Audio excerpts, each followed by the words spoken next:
What's going on, everybody? Hello again and welcome back to another episode of The Watch It But with me, Jean-Luc Welch. Make some noise. Oh gosh, clap it up, get excited wherever you are. We are back, we are here, we are live on a post-Christmas show. Essentially, we all fat, we all full, we all out of shape, we all enjoyed a phenomenal holiday season. Don't get me wrong, I'm so excited that I'm here with you all, so excited I'm here going to be able to talk through the sports world with you on today, as so much has transpired in the world of the NBA, in the world of the NFL, and not as much in boxing, but we still have one major thing we have to discuss with as you can see in the thumbnail, a major point that has come out against Alexander Usyk as not being an all-time great in Timothy Bradley, which has other people up in arms, people on both sides of the fence. I know where I'm at, and I'll tell you exactly why I feel the way I feel and why I have some issue with this type of coverage, not just in sports or in boxing, but in sports as a whole, because greatness isn't really appreciated like it should be, and it's for stupid reasons, if we're being completely honest. We'll cover all that right here on this show. But again, remember, if you are here, leave a like on the video, comment your thoughts and opinions, subscribe to the channel, and share the show with everybody that you know, so we can keep on building up this empire of a community together. Oh, and by the way, please leave a like on the stream. Go ahead and get this up so we can get the algorithm to push this show to become the hottest show in all the globe, absolutely. And so we can build this up, build this thing to be bigger and better than ever, all thanks to you and your support. And again, I apologize for starting late. We had some issues with the camera, had some issues with the technical difficulties. Everything's going right pre-Christmas, but all when post-Christmas comes around, everything wants to act the fool. I don't know why, but we're still here. We're still rocking. I figured everything out. We're all fine and dandy.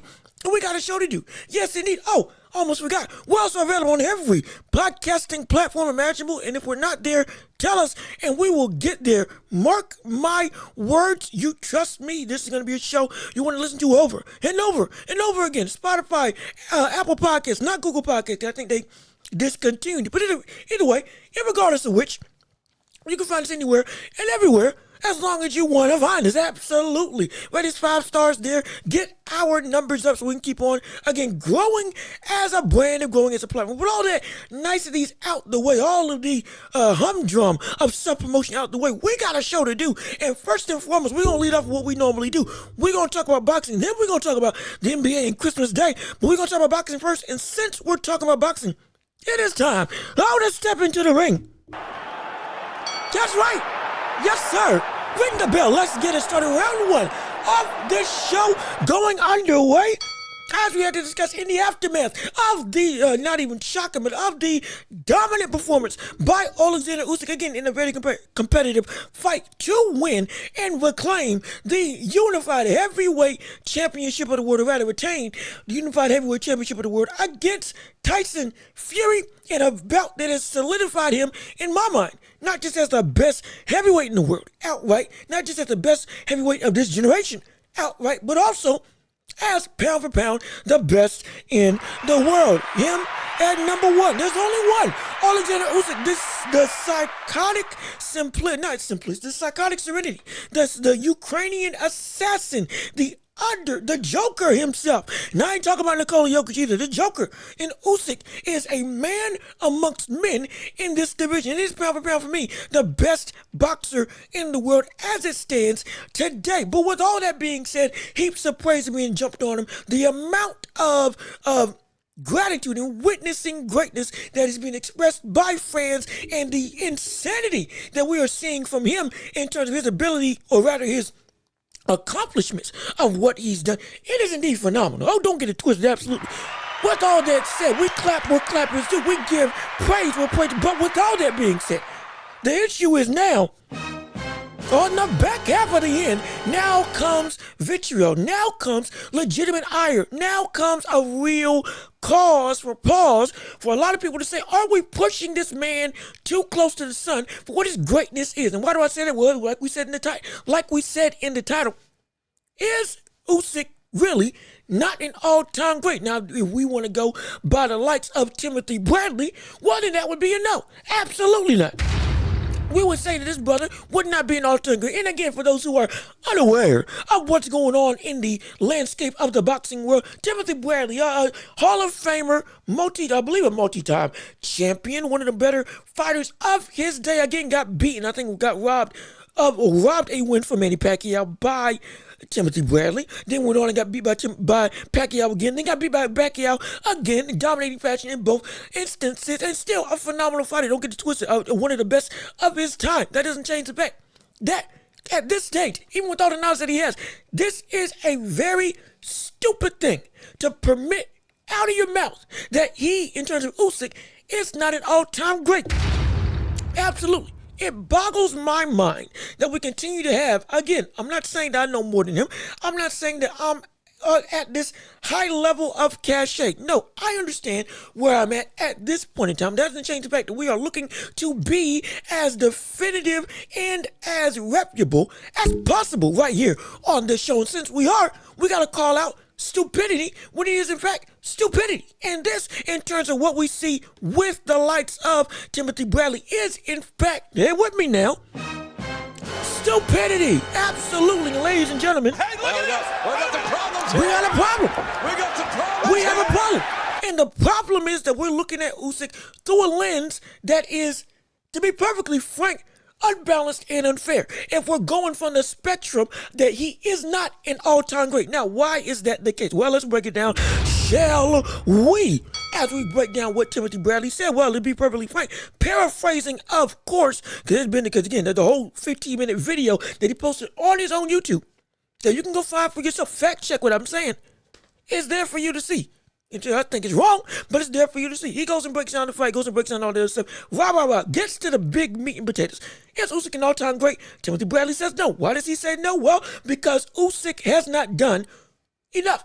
In the words of Timothy Bradley, he's only faced off against 5 people in the heavyweight division. That can't put him above people like Lennox Lewis. That can't put him above people like Ali. Again, paraphrasing, but this is in the whole, what he said as a whole. Timothy Bradley is going on saying we're putting this guy on a pedestal that he doesn't belong in. Everybody can't be an all-time great. Everybody can't be of that upper echelon of talent. Usyk at this stage, with what he's done, we're crowning a man that ain't done nothing in this division. And to be perfectly frank, that's what he's saying. Since that's the case, boom, doesn't deserve to be an all-time great. Now, why is that stupid? Why is that utterly despicable for somebody that is indeed an accomplished boxer, is indeed a Hall of Famer, is indeed by the credentials that he put up in all-time great and in the Hall of Fame? We're not disrespecting his career. No, we ain't doing that. We understand what he did in the sport, and it was phenomenal. Great. Phenomenal. Didn't have a whole lot of power to his name, but was a great pressure fighter, was a great tactician, was somebody, I'm not going to say similar to Sean Porter, but in terms of having that dogged type of a swarming mentality, swarming pressure. Again, he didn't beat you with power, though he was indeed strong. He beat you with volume. That's what he did. Sean Porter did a similar thing. If I have my careers remembered properly. So he's got credentials to talk, but he's still talking wrong. Because if you want to compare Usyk to Lennox Lewis, Usyk to Joe Frazier, Usyk to Ali, and all the others. Yes, we talked about this in this show on the last episode that you can go and view right here on YouTube. But when you look at the difference in careers, I said that the career era is different. Excuse me. This is indeed one of the weaker eras of the heavyweight division. We've discussed that. We've said that's absolutely true. No question that that is the case. Yes, this is not the strongest that the heavyweight division has been in a mighty long time. Size over everything. That's been the biggest issue with this tenure in boxing, with this tenure in the landscape of the heavyweight division, specifically amongst the big boys. So yes, that is a problem. Now, with that being said, even with the era being weak, doesn't change the fact that the accomplishment that you partake in and you achieve against the best of the best that are indeed of that ilk, that yeah, they do belong in the, or were in the all-time great conversations of can they actually get there. You beat the best of your era. That said something. It does. Not to mention the fact that you want to hold that against them. You only faced up against 5 fighters in the heavyweight division. Well, we broke down what those 5 fighters were. Daniel Dubois, Derek Chisora, Anthony Joshua, Tyson Fury. Oh, and then Tyson Fury.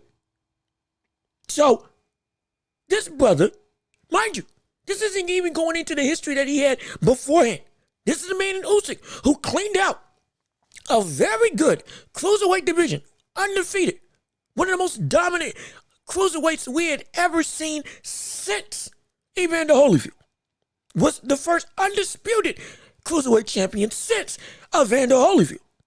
Became the undisputed heavyweight champion, the first one since Evander Holyfield, and first undisputed champion in 25 years since Lennox Lewis. And when I say first one since Evander Holyfield, first one to become undisputed in cruiserweight and heavyweight. And he did that through mind you, a gauntlet. The very thing that we got on Tank for not doing, Usyk has done with flying colors and did it with no objection whatsoever. And Jay Will, hold on, we got people in the comments. What's going on? How you doing? What's up, brother? I'm so glad that you're here. So glad you're joining in on the fun that is what you put on this post-Christmas holiday season. We're at a post-Christmas show and a post-Christmas special. Again, we got one main topic of the day, which is Usyk and the ire of Timothy Bradley, saying he's not an all-time great. Oh, my boy, what's going on? Happy Boxing Day. It is Boxing Day. Ain't it doggone it? I forgot it is boxing. Well, we're covering the right topic, ain't we? We right in the vein. We're right in the groove with what we need to be on Boxing Day, which again, I still don't know what that means particularly. I never understood what Boxing Day was. I thought it was a day of fighting. I always questioned why in the world there wasn't a card post-Christmas that had undisputed heavyweight fights, champion fights all around the world to celebrate Boxing Day, but it ain't got nothing to do with fighting. Now that I've just recently came into light of what it actually means, which still, I don't get it. But either way, whatever the case may be, we're doing our own Boxing Day. Oh, we celebrate our own day. Doggone it, we're talking about Boxing Day, and this is Boxing Day, and we're going to do it by talking about boxing, like we've been doing. But let me not talk in circles. But either way, glad you're here, glad you're coming up, glad you're coming through. Jay Will, again, appreciate you coming in, joining on the show. Happy holidays also to all of you. Hopefully you had a wonderful, and I do mean a wonderful Christmas, and have a happy new year. Don't let the flame die out on the excitement, but keep that high energy up, because, well, we got to make it to a new year. We got to make it to a new time. We got how many days? 26, 27, 28, 29, 30, 30, what, 5 days? 5 days left in 2024. And oh, what a year it has been. Shocking in some cases, exciting in some cases, downright scary in some other instances. But oh, trust and believe, we made it through. My gosh.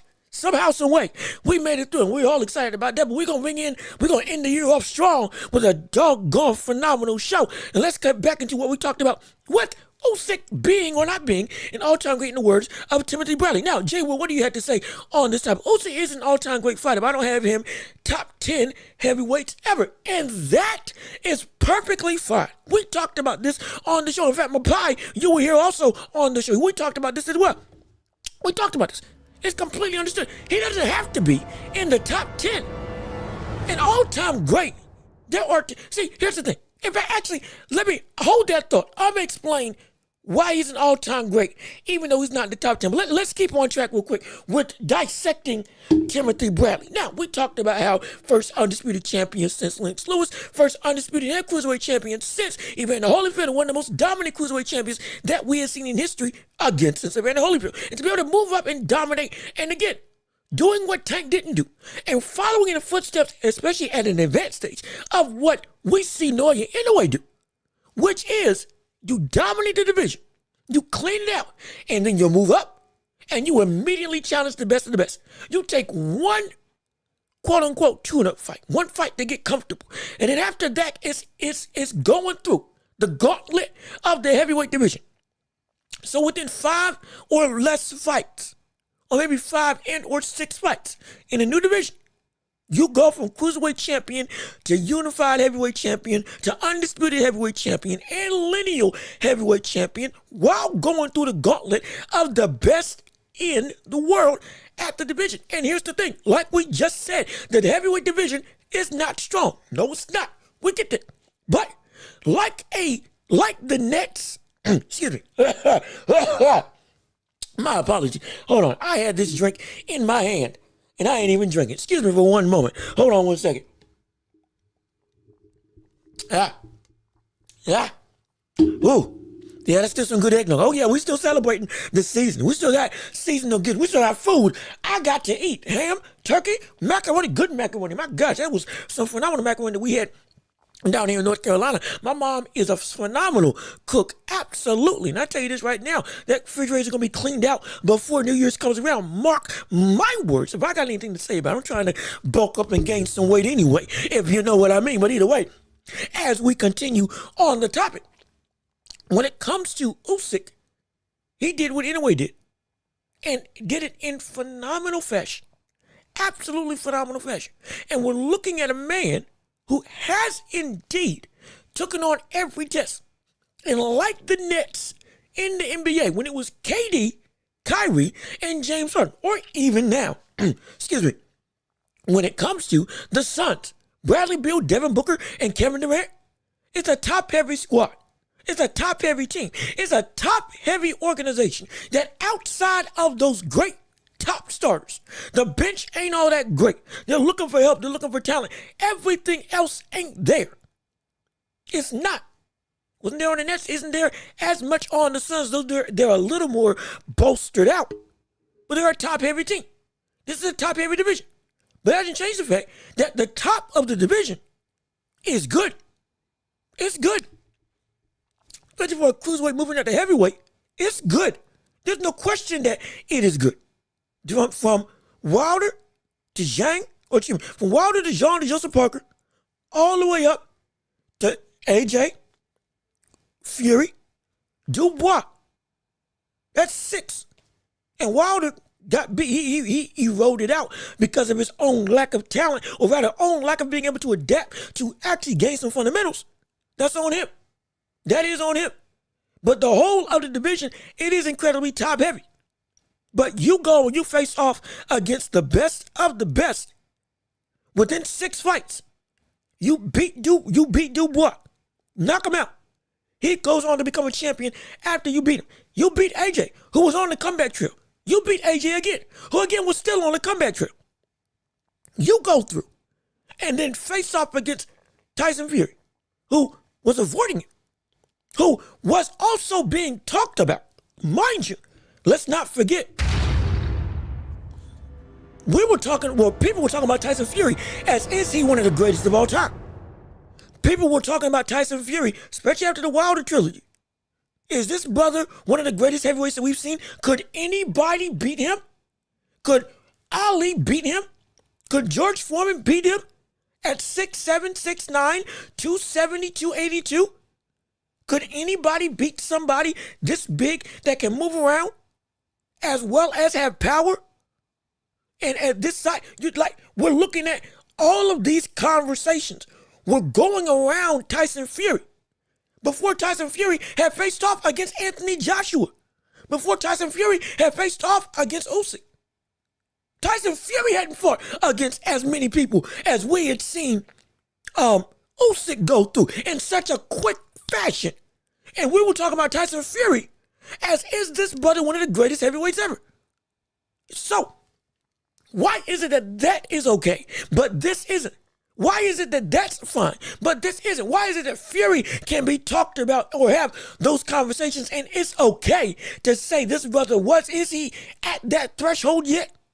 But when Usyk does what Tyson Fury did in quicker fashion and in a more dominating field in terms of going through the ringer, back to back to back to back to back, the second he got the one tune-up fight to get comfortable, the brother went through.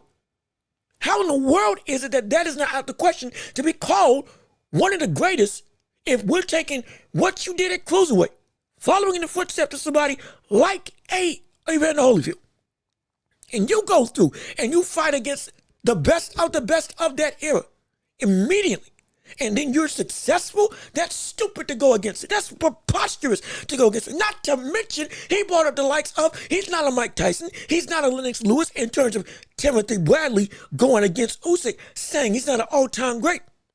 And let's be frank, Mike Tyson is indeed one of the greatest heavyweights of all time. You all, you all have heard what I've said about Mike Tyson. You know how I feel about Mike Tyson and what he was in his prime, though it was incredibly short.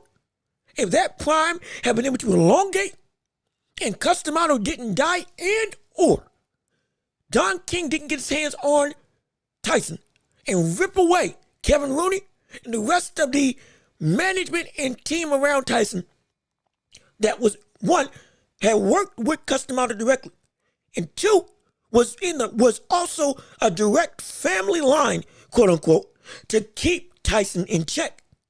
You don't break that up, he most likely doesn't lose up until he faces off against Lennox Lewis strictly because of age. And even then, there's an argument if Lennox had faced a focused, not party heavy, a driven, consistent Mike Tyson that would have been consistently at his tops, only worried about boxing throughout his entire career. If he had the people around him and the mental state didn't get to take him out, it would have been, he most likely, in my opinion, he could have beaten Lennox Lewis as well. And there's an argument that he would have been near undefeated, if not undefeated. Because it's hard for me to say, as so sound technically as he was, that there was somebody at their best that could beat Tyson at his best. That's if, but we can play ifs and whats till kingdom come. But what happened was the peak is still the peak. But the division as a whole, it wasn't as strong even in Tyson's era. Teddy Ellis said it himself. And on top of that, if we want to go with what actually happened, Holyfield beat him. Lennox Lewis beat him. Most of the major fights after Trevor Berbick, he got beaten. That's not to say that Tyson still isn't great. Again, the context behind why he lost is not like other boxers where he just lost. No. The outside life affected him and stripped away, as well as outside people, helped to strip away what made Tyson Tyson. Prison. It helped strip away what made Tyson Tyson. Mentally, he was stripped. That's why he lost. There's plenty of people that he should have beat, or at least gone on 1-1 with, like with the likes of Evander Holyfield. But he mentally and technique-wise, he wasn't where he was at his best. He wasn't. Because that prime was so short, because the life took him over. The mental fatigue of what his internal struggles were took over. That's the truth of the matter. We understand this. But with all of that being said, when we look at what happened with Tyson, the whole of his resume, the brother lost most of his major fights. Do we then dispute that he still isn't one of the greatest? Why don't you hold that against him? Legitimately. It's like, and I'm not trying to use Mike Tyson as a means to say, oh, he wasn't as great as we all think he is. No, he was. what he was. We know the reason why Tyson turned into the Tyson that fell off. We know. We understood those who studied the sport and witnessed the prime in his prime. At his best, the man was legitimately unbeatable. That wasn't a question. That was a fact because of what we witnessed. There wasn't a style that it was like somebody's too big, too tall. Even somebody like, again, James Tillers. He gave him problems. Absolutely he did. James Tillers absolutely gave him problems. But the thing is, Tyson still was able to overcome it. And Tyson at that point in time wasn't even in his, when it came to the 90s, he went to jail, what? Did he go to jail in the 90s? Was it the 90s that he went in jail with? I believe it was somewhere around the 90s. Came out of prison and physically, he was in the best shape. Physically, that was peak Tyson, post-prison. But when it comes to mentally, the buddy was already gone. But that buddy was gone, out of here, way out of here. But I say all that to say that when we're looking at the likes of Usyk, picking and choosing what makes somebody great, we can go through some other legends that are considered all-time greats, and we can scrutinize their career, like with Tyson, and say, hey, if you want to be nitpicky, we can be nitpicky. But we understand what we're witnessing. And on top of that, the only reason why the Timoty Bradley is incredibly wrong is because of the fact that when we look at Usyk, the man, like with Inoue, has already fought at that point in time the best heavyweight, the second best heavyweight, and beat who turned into, right now, the third best heavyweight. Yes, he hasn't fought Joseph Parker. Yes, he hasn't fought Big Bang Jank. Yes, you got people like Moses Atuma that's coming up and arrived on the scene with his knockout in Riyadh season on the undercard or on the co-main event of that championship fight. So we get that. Absolutely. There are still more names to go and achieve and fight against.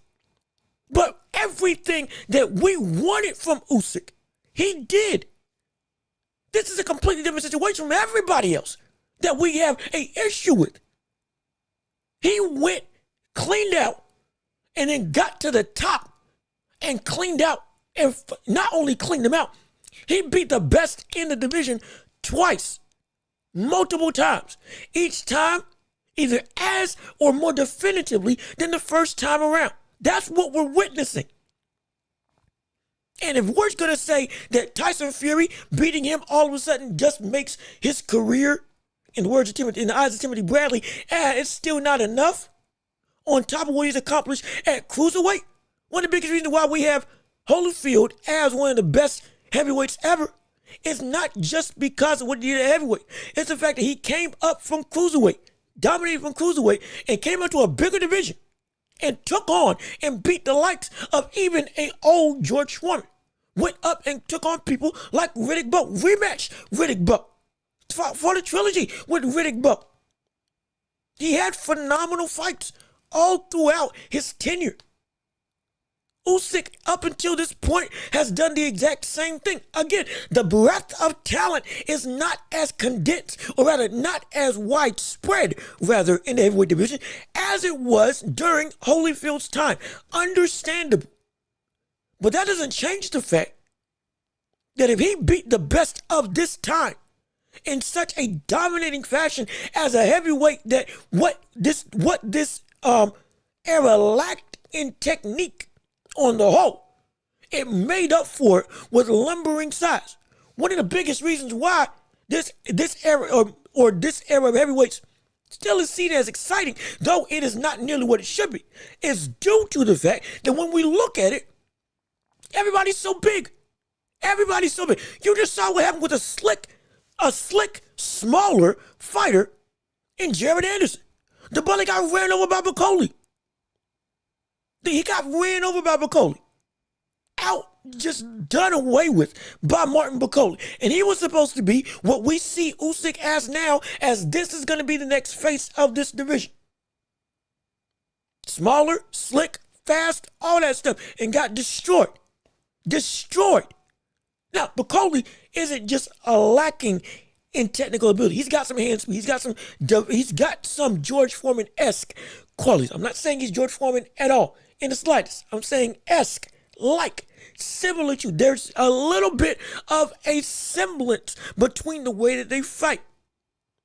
A little bit. Only a little. I'm not going to give him what other people are saying. Oh, he's a carbon copy. No, bump that. Absolutely not. There's nobody in this era that would be able to hang with the likes of George Foreman. Almost nobody. Genuine. And this is not me, again, trying to play the card of, oh, old school is the best school. No, we're stating facts. The fact of the matter is, we get that the old eras were better than the new era of heavyweight boxing. That doesn't change the fact that what we saw Usyk do is something that we've rarely seen anybody in boxing do to such a dominating degree. There is a level of respect and understood nature that this is a man in Usyk who is indeed transcending this generation of boxing. He's not, is he top 10? No, not in my estimation. Perfectly fine. But like I've said, he's top 15, top 25. And you can make an argument for either spectrum. I think definitively he's a top 25 heavyweight of all time. Point blank, period. No question. None whatsoever. Top 15, now you can start having conversations to whether or not he's 15, 14, 13, or beyond. Whatever the case may be. If he goes and he beats Zhang, and he beats Joseph Parker, and then he goes and beats even a Moses Atuma who comes up and gets a shot at a title, and also beats Dubois. Let's say he beats everybody at that point. And let's go with it. Let's go with it. If he's not, if even at this stage, he's not an all-time great, if he went and ran through everybody, and I do mean everybody, from Zhang to Dubois to Joseph Parker to even he goes and knocks out Deontay Wilder, though Deontay Wilder at this stage is damaged goods. I don't think he should be fighting again, but regardless of which, he goes and knocks out everybody at this stage and quits afterwards. I'm done. Knocks out Dubois, knocks out Wilder, knocks out or beats Zhang, knocks out Joseph Parker. He goes through all that. Is that just what gets him into the conversation of all-time great? If that's what it took just to get into the conversation, then there's some heavyweights that don't deserve to be in the conversation. Genuinely. Like, you see what I'm saying? That's the problem. The goalpost in this situation is being moved. When for others, it was given its just due and respect. Like with Tyson Fury, who hadn't even faced AJ at the point in time when they were asking, is this brother one of the greatest that we've seen? So why the word is that Usyk, who goes and beats that guy twice and does everything that we wanted Fury to do, from a disadvantage of being smaller? Why the world is it that gets now ridiculed as you don't deserve to be in the same conversation as these other people who you directly followed in their footsteps? It makes no sense to me. It's so stupid. Especially for somebody like Timoty who is so vastly expertised with what he's done in his career, with who he's been around, with the amount of boxing royalty he's been able to go and sit beside week after week after week when it comes to covering the sport. Interviews, reactions, connections, all this stuff. And to still have this type of thinking that directly pulls away from what greatness should be is a problem. I don't care who or what position you're in. That's a problem. We can have our opinions, no question. But your reasoning behind them still has to back up. The reasoning behind what you say still got to make sense. Even if I don't agree, it's got to make sense. And if this is what he's saying, that doesn't make sense in the slightest. That is idiotic for anybody to hold that type of mentality if it's backed by the reasoning that doesn't make sense. Because he in terms of Usyk did everything that you, Timothy Bradley, and I, and Jean-Luc, have been complaining that boxers don't do against the best of the best. And he did it. So what the world is there that's a problem? To say that he's not top 10, that's not that's not something that we have to debate. That's cool. That's fine. There are 10 people that arguably have better careers than him. Yes, that's perfectly okay. That is in fact, who said? Somebody said, who was it that said? Somebody said that, now it's here somewhere. Hold on. I'm gonna find it. Yeah, Jay Will, he was the one that said, I don't think he's top 10. That's fine. It's not about being top 10. It's about being an all-time great. You can reach the threshold. This is what I was going to get to. This was what I was going to touch on. And I see we got more comments. I'm so sorry. I went on a little bit of a tangent. Let me go and cover these other people and then see what I'll get back to that main point. But excuse me. I'm so sorry. I'm not trying to ramble or pry. I do want to make this entertaining. We do got a show. We got to keep running. Can you compare Usyk's heavyweight division with Quicksilver against a smash? What? You know what? Shoot. Can you compare him with Quicksilver against a smash squad? Dang. I gotta think about that. Shoot. If I was to compare Usyk to a Marvel-esque type situation. Golly. Dang it. See, shoot. You just caught me. I've been watching One Piece. I'm so sorry. I haven't gotten to catch up on my Marvel like I normally am. Golly, I gotta think about that. I'll get back to you. On that if I can give you a definitive answer on that, my pie. But again, glad to see we have another Marvel fan in the midst of us. Again, I'll take Holyfield over any Tyson. Okay, now that's fine. That's understandable. He did beat him twice. I respect it. I would take Prime Tyson, who was mentally driven, over Evander Holyfield if they fought against each other at their best. That's me. But again, the result was the result. So you taking him over, I completely understand. I disagree, because of what I saw from Mike Tyson before everything took him over. But regardless of which, I completely feel what you're saying. But yeah, Tyson mentally fragile, strong, and then not as strong of a gas tank as we would like. Yep, understandable. Absolutely, I completely understand the sentiment. Hey, what's going on? Fight Buzz, what's up with you? How you doing? Glad you're here. So sorry that I missed your comments as they were coming through. I was on a tangent, on a rant, on explaining my opinion. I didn't want to get sidetracked. We're covering what you all got to say. What's up, Jay? What's up, John? Oh, excuse me. Oh, I can't read. My glasses are dirty. What's up, John? I will agree. I think Usyk would be average in the 90s, and that's fine. That's completely okay. You think he would be average in the 90s? I think he would still be very competitive. I think he would be a champion. Now, would he be better than the greats of the 90s or even the golden days of the 70s? That's a whole nother conversation. But the point is, he could compete. And his talent has reached a level that it would transcend eras. It would, at least to me. He's got the sixth gear. He's been able to beat people that were bigger than him. He's been able to beat people that were stronger than him. He's shown he's got a great chin, even when he does get caught. And he's incredibly mobile, incredibly loose. Has a great gas tank that gets better as the rounds go on. And has the ability to pressure you like the best of them while still being defensively responsible. I think he would have the skills to still be a champion and be one of the best in the 90s. But if you don't feel that way, I completely feel you. I completely understand.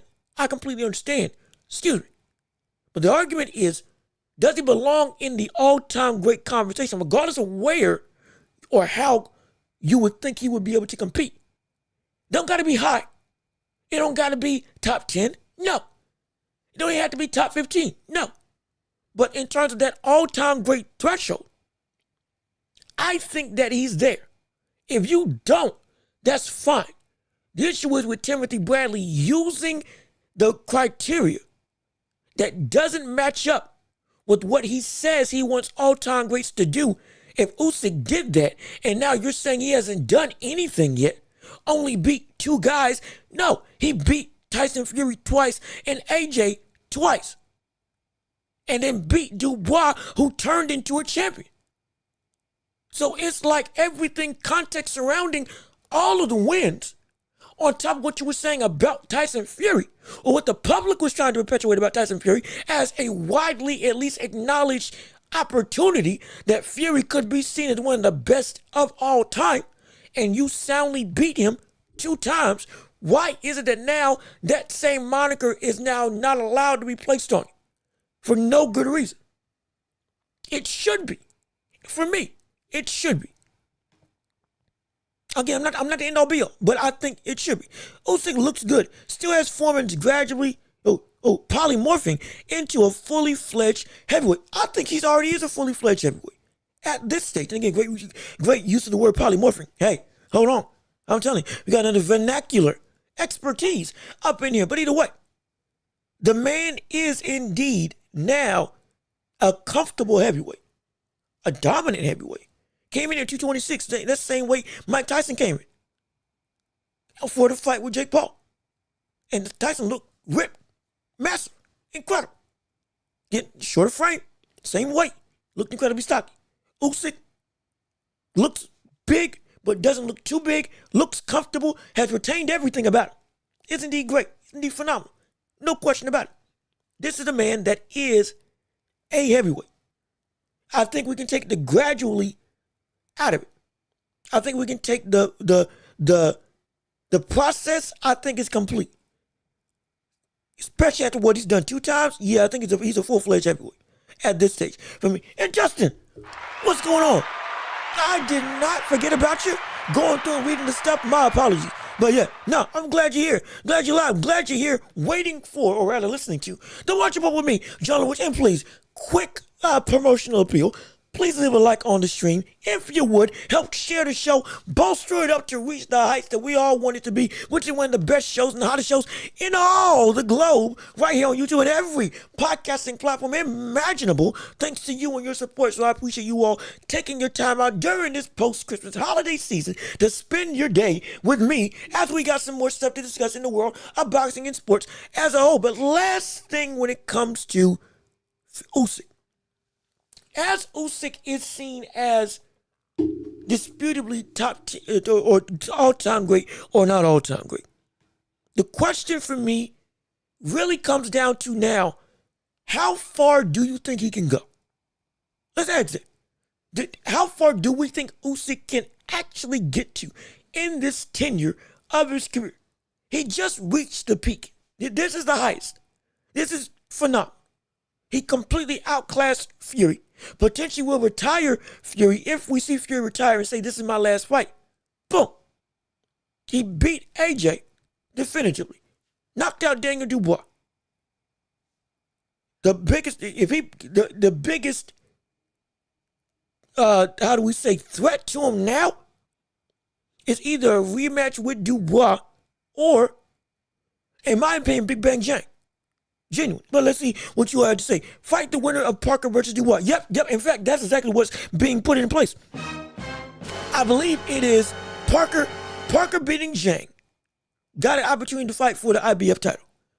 Parker versus Dubois will happen. Though we saw that Usyk told Turkey when Dubois got in the ring, make the fight with Daniel Dubois.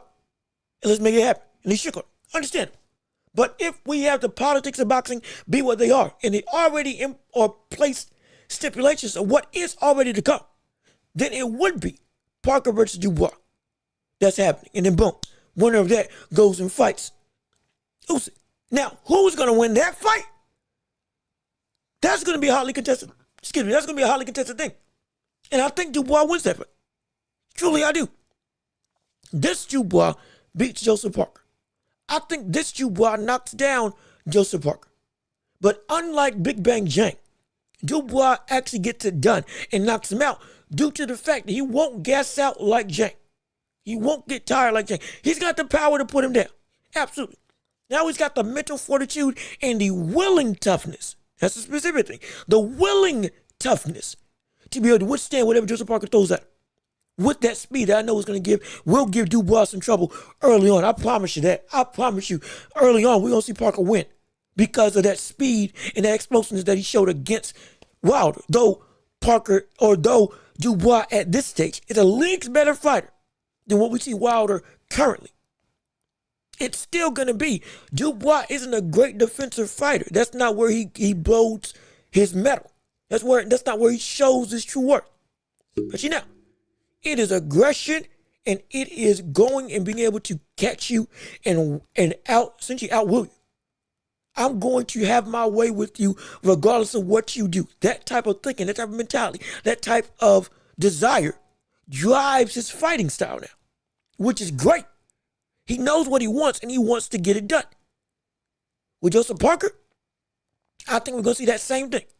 And I dare say similar to what we saw with Joseph Parker and Joe Joyce when they fought against each other. With Joseph Parker, again, being effective, being dominant early on because of that speed, because of his footwork, because of the athleticism, and the legitimate deceptive power that he's got to his name. The brother's a good heavyweight for a reason. He's back at this plane of elite status for a reason. He's one of the top 5 heavyweights again for a reason. But this is a man now going up against Dubois, just like with Joe Joyce. As the fight goes on, and Dubois gets even more driven, just like he did against Hergovich, just like he did against Jarrell Miller. He knows how to dig deep. He knows how to get that extra oomph out of him to be able to get what he needs done. Once that happens, just like with Joe Joyce, Buzz is going to get broken down. I think it's going to get broken down and then knocked out. But again, we can break down the fight as it comes further along. That's just my opinion. But regardless of which, what do you have to say? If Usyk does go to cruiserweight and Beterbiev beats Bivol again, do you think Usyk versus Beterbiev rematch? Now, this is interesting. This is interesting. This is something that I will tell you this right now. I didn't think this was going to be possible that we would have that happen. I really fought against each other in the amateurs and or Olympics. Understandable. I know Beterbiev knocked him down with a body shot in the amateurs and or Olympics. Understandable. So I know that he's got the ability to get to him. The issue is with Usyk, if we see Beterbiev beat Bivol, and if we see Usyk move back down, will that fight happen? Almost likely, yes. For me, yes. If those pieces fell into place. That's a fight that's too big to fail. That's a fight that's got history. My gosh. But with that being said, I don't think that's going to happen. Because I don't know if Usyk will move back down. Truly, I don't. I don't think he'll move back down. I don't think we'll see Usyk move back down to cruiserweight. Now, it's not because... well, actually, no. More so, it's because similar to Evander Holyfield, once he got up there, he didn't go back. If I remember correctly, he didn't go back. And I think for what Usyk has trained and morphed his body into to become a fully fledged heavyweight now, similar to the likes of Roy Jones Jr. If he cut now and went back down, might be losing muscle. Might be losing the very mass that allows for him to be what he is right now. And that could hinder him. And that could make it so that he may not look the same. And genuinely, that defense and that footwork and all of the timing, the speed, the ability to counter you, the ability to go and pre-slip, to already have the 3 moves ahead of you. You may not be able to do that anymore because his body physically would have been stripped away from what it had built up and gotten used to. It's easier to move up properly than to move back down properly. Again, similar to Roy Jones Jr., Roy Jones did it like that. He even said himself, he cut muscle to get back down to 175. And he was never the same. He was never the same. Nothing he did put him back into that same fighter. Usyk, I think, is going to fall into that same type of situation. Not because he's not because he's weak. It's not because he doesn't have the potential capabilities, but it's incredibly difficult. It is incredibly difficult as a heavyweight to move back down. Because what you have to build yourself up to be able to go and beat people like Tyson Fury, like AJ and others, the muscle that you had to put on and essentially assimilate to yourself It's when you lose that, now you're not just losing weight, now you're losing a portion of yourself. And I don't want to see that happen to Usyk. What's more likely, and this is where I really want to get you. What's more likely, if we see Bivol lose to Beterbiev again, and we see Beterbiev win, and we see Benavidez lose to Beterbiev, if that, because remember, that's still the train right now. That's still the ultimate end goal that most boxing fans want to see. Benavidez versus Beterbiev. If that fight does transpire.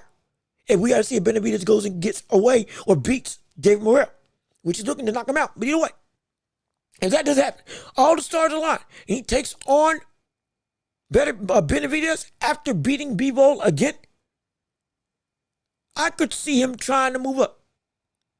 I genuinely could. I could see him at this advanced age. He's done everything, and it's all or nothing. And again, my pot. It might be a bad idea. Absolutely, it could be a bad idea. There is no question in my mind. Hey, look at this. No question. It could be a bad idea. There's absolutely. It could be a horrible idea. But I guarantee you this. Beterbiev, he's willing to do it. He's willing to do it. Because he's at this stage, he still is looking so good. He's looking so good at 40 plus. And if he does in fact go and achieve and accomplish everything, sweep through, we could see him say, you know what? Let me give a crack at it. He might. He might be one of those insane people. And again, yeah, move to cruiserweight. And he could do the smart thing, move to cruiserweight, get a fight or two in, potentially go for a title, and then move up to heavyweight, and then finally slowly build himself up. Potentially that's what could happen. But there's only a few people that I see as insane that would be willing to take the risk of moving up drastically to go and achieve something that seems nigh impossible. Terrence Crawford, with him trying to fight Canelo, in a way, if there was a mega fight and an opportunity, don't even know what he's talking about, if it was there and he truly felt he could win, he would move up drastically to go and fight at a bigger division. And then, Beterbiev. Those are the three people that when I look at them, when I watch them, how they go about their boxing lives, what they want to achieve, and how they go about it. There's an insanity. There's a craziness. There's something that shouldn't be. Almost an unfiltered ambition that they have for what they want. When I look at them, again, you may feel different. When I look at them, and so because of that, risk or no risk is out of the question. None for those specific fighters. And I think Beterbiev falls into that same thing. And if there was an opportunity to get a chance to fight Usyk, dare I say at heavyweight, I think he would take it. Because understand this, what we've said about Beterbiev. I believe, if I have my news correctly, he trains and fights against heavyweights also in sparring. It's a struggle. He's got so much power. There's a struggle for him to get people to stay in sparring with him or to even spar in the first place because of how strong he is. Genuinely. Pound for pound, he is one of the strongest and heavy-handed punchers that the sport has to offer.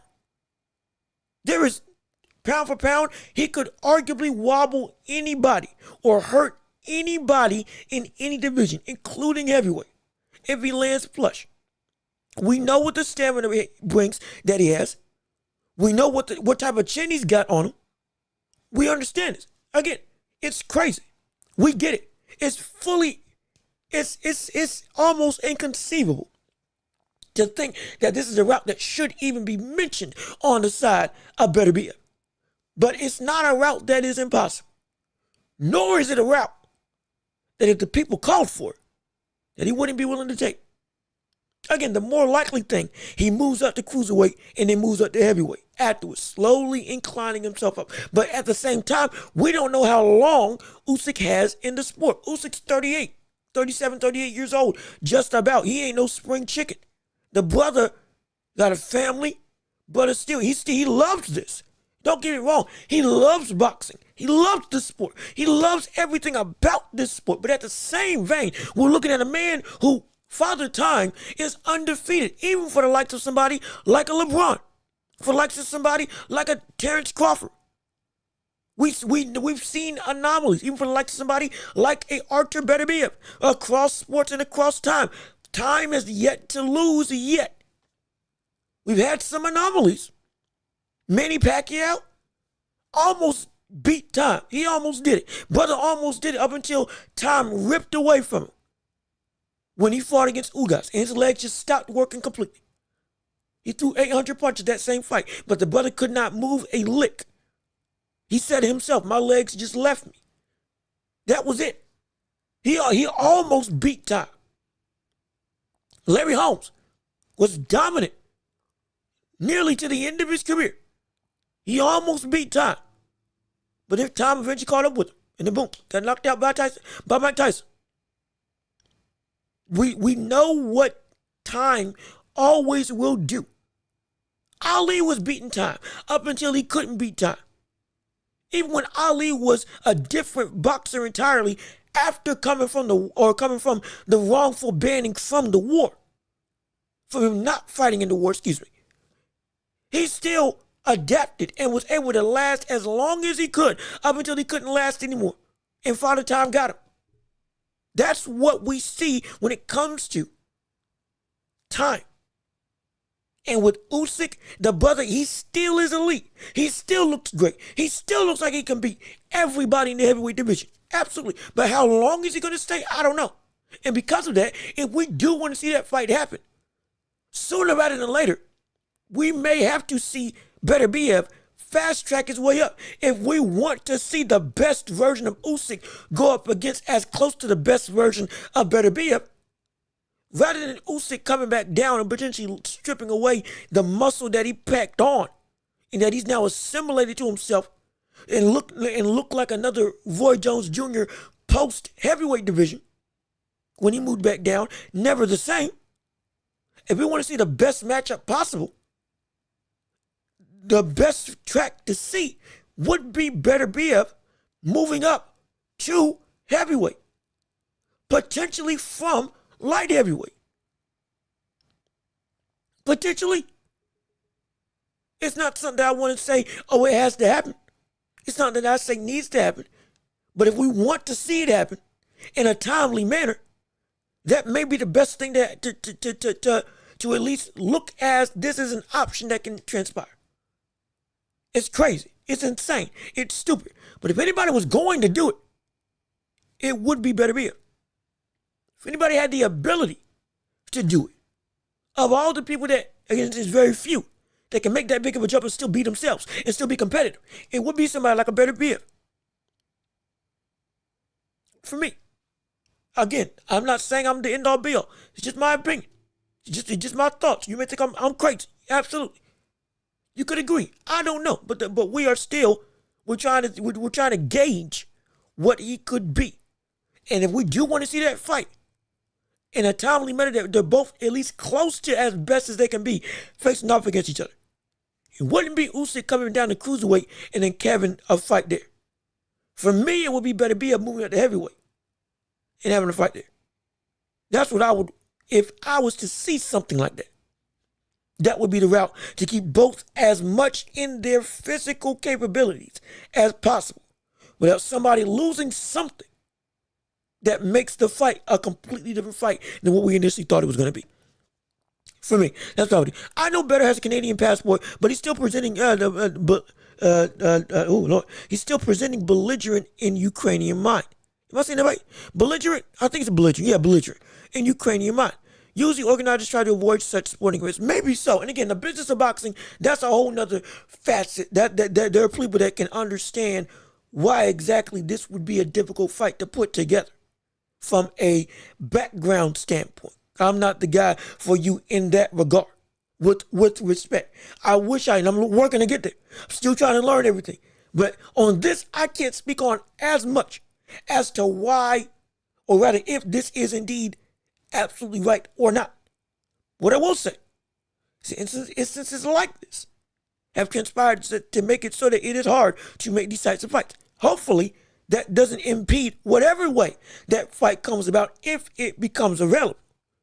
Hopefully, that doesn't negate that the legitimate want, nor desire, nor bigger picture of what this fight will potentially bring and what this fight means on the whole of boxing, if that was to transpire. My gosh, that would be incredible. It's a lofty goal. Oh, trust and believe, it's over there on the horizon. But brother, if we can make it happen, it would be something incredible. It would be something absolutely incredible. And hey, Ormas, what's going on? Is that Ormas or Omas? Ormas, okay, Ormas. I just had to make sure. I thought you were Omos, like the WWE wrestler. Now it's signed with, is it not Lucha Underground? Somebody just picked up Omos for those who are into wrestling. But either way, that's a whole nother conversation. But let's see what you got to see. Timothy Bradley is wrong. Well, that's what I'm saying. I'm glad you agree as well with that same sentiment. Even if you don't, I'm just glad that you're here. I'm glad that you're joining in. I'm glad that you tuned in to the show. Absolutely. Usyk is an all-time great. Okay, see, so we're on the same page on that regard, thankfully. Rock Solid made a great video on Timothy Bradley called Timothy Bradley gets destroyed by a rapper after calling Usyk a basic fight. Oh, I didn't see that. Excuse me, Rock Solid, I'm not exactly sure who they are, but I take your word for it. He's a phenomenal phenomenal creator. And I'll go look him up absolutely after this. But I didn't know that he called him a basic fighter. That's as bad as Stephen A. calling or saying that Jokic wasn't the best big man in the world last year because the brother didn't have great footwork. When Nikola Jokic has the best footwork in basketball right now. That's stupid. He's the best post player in basketball. And Usyk is the best heavyweight in the world. And he's got the best footwork out of everybody in that division. And even comparative to every other division, he has still got some of the best footwork in boxing. And he calls him basic. See, this is the issue when you got people that continually use their platform for clicks, if this is clickbait. And I don't even think it is, because I think he actually believes this. For hot takes, and if I'm being, again, with all due respect, because I understand the position, but stupidity that continues to perpetuate the ears of people that are either A, hardcore fans, or B, fans that are new, that don't know where to look to understand what the story of boxing really is about and the true landscape of what we're witnessing. Stuff like this, hater comments like this that are not based in fact, hurt the sport as a whole, and it makes pundits look stupid. It makes the medium look stupid. It makes everybody look stupid. What the world is wrong with you? And this is why we don't like him, or many people don't like him as a commentator, as a media mogul, as a personality, because the man continually acts, in my opinion, talks with no real basis backing what his opinions are. And it really irks me that the brother continually and constantly pushes these types of horrible, terrible, stupid narratives that he doesn't hold in the same regard for other fighters that do less than what we're saying from Usyk. It's stupid. It's so stupid. It irks me to the core. I can't believe it. And Tyson Fury, what? And now I will say this with this response, Ormas. Usyk or Fury being a weight bully at this weight is a little difficult to say due to the fact that heavyweight is uncapped. Genuinely, heavyweight's uncapped. And so if you can be as big as you can, get as big as you can. So I can't hold the weight bully aspect in the same vein, because that would be if somebody was indeed your size, you wouldn't be able to beat him. Like with Devin Haney. But when it comes to Usyk was smaller. And he just beat him with outright skill. And so I can't say he's a weight bully.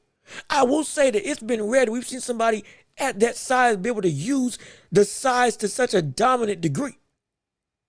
He's genuine. And then, wait, now, hold on. Now, wait a minute.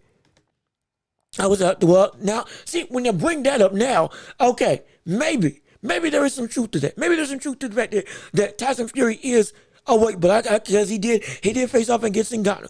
I thought he got beat by Francis Ngannou. That's genuine. Just like you say in the post, he got put down by Francis Ngannou. I think he got beat by Francis Ngannou in the hole in a very close fight. And it should be Ngannou was, and still is, the lineal heavyweight champion of the world. Though that fight was exhibition, if you beat the best man who's got the lineal belt, but it goes to you. And so, yeah, I completely, I see where you're coming from. I didn't even think about Ngannou. So, yeah, we can use that there is a little bit of a weight bully in that regard. We can use that, understand it. But on the whole, the talent of Fury, it wasn't overrated for me. Because what I have been saying on this channel, if you're new here, is the fact, and also thank you for tuning in. Thank you for joining in on the show. Hopefully you're leaving a like on what we got going on. But what I've said on the show multiple times is the fact that Fury is indeed, he is a good heavyweight with elite size.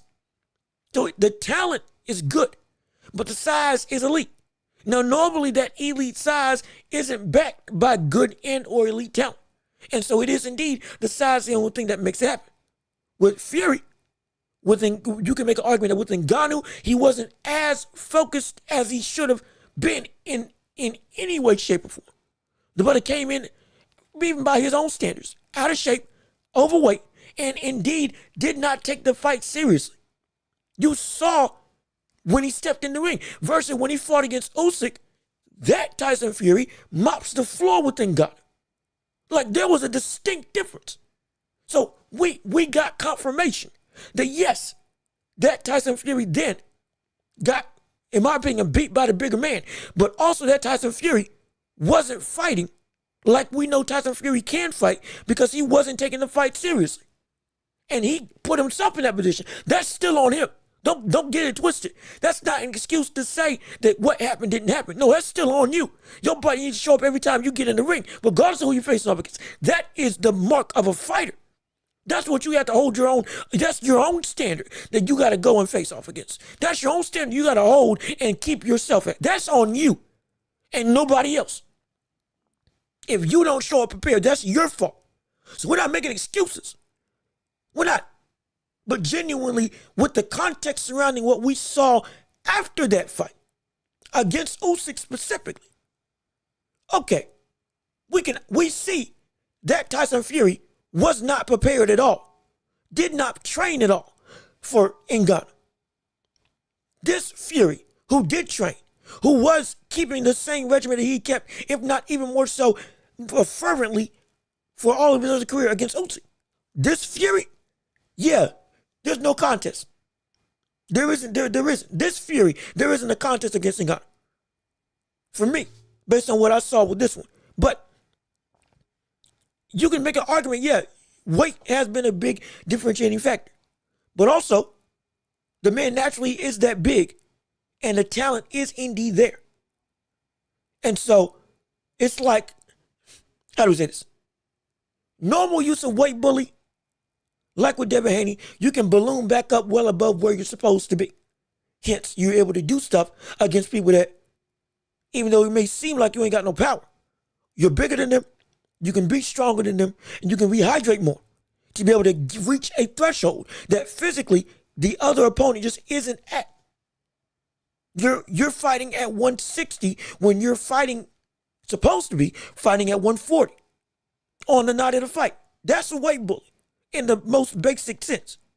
Fury, more so, he's a weight bully in terms of I'm naturally bigger and I know how to use my size better than anybody else in the division.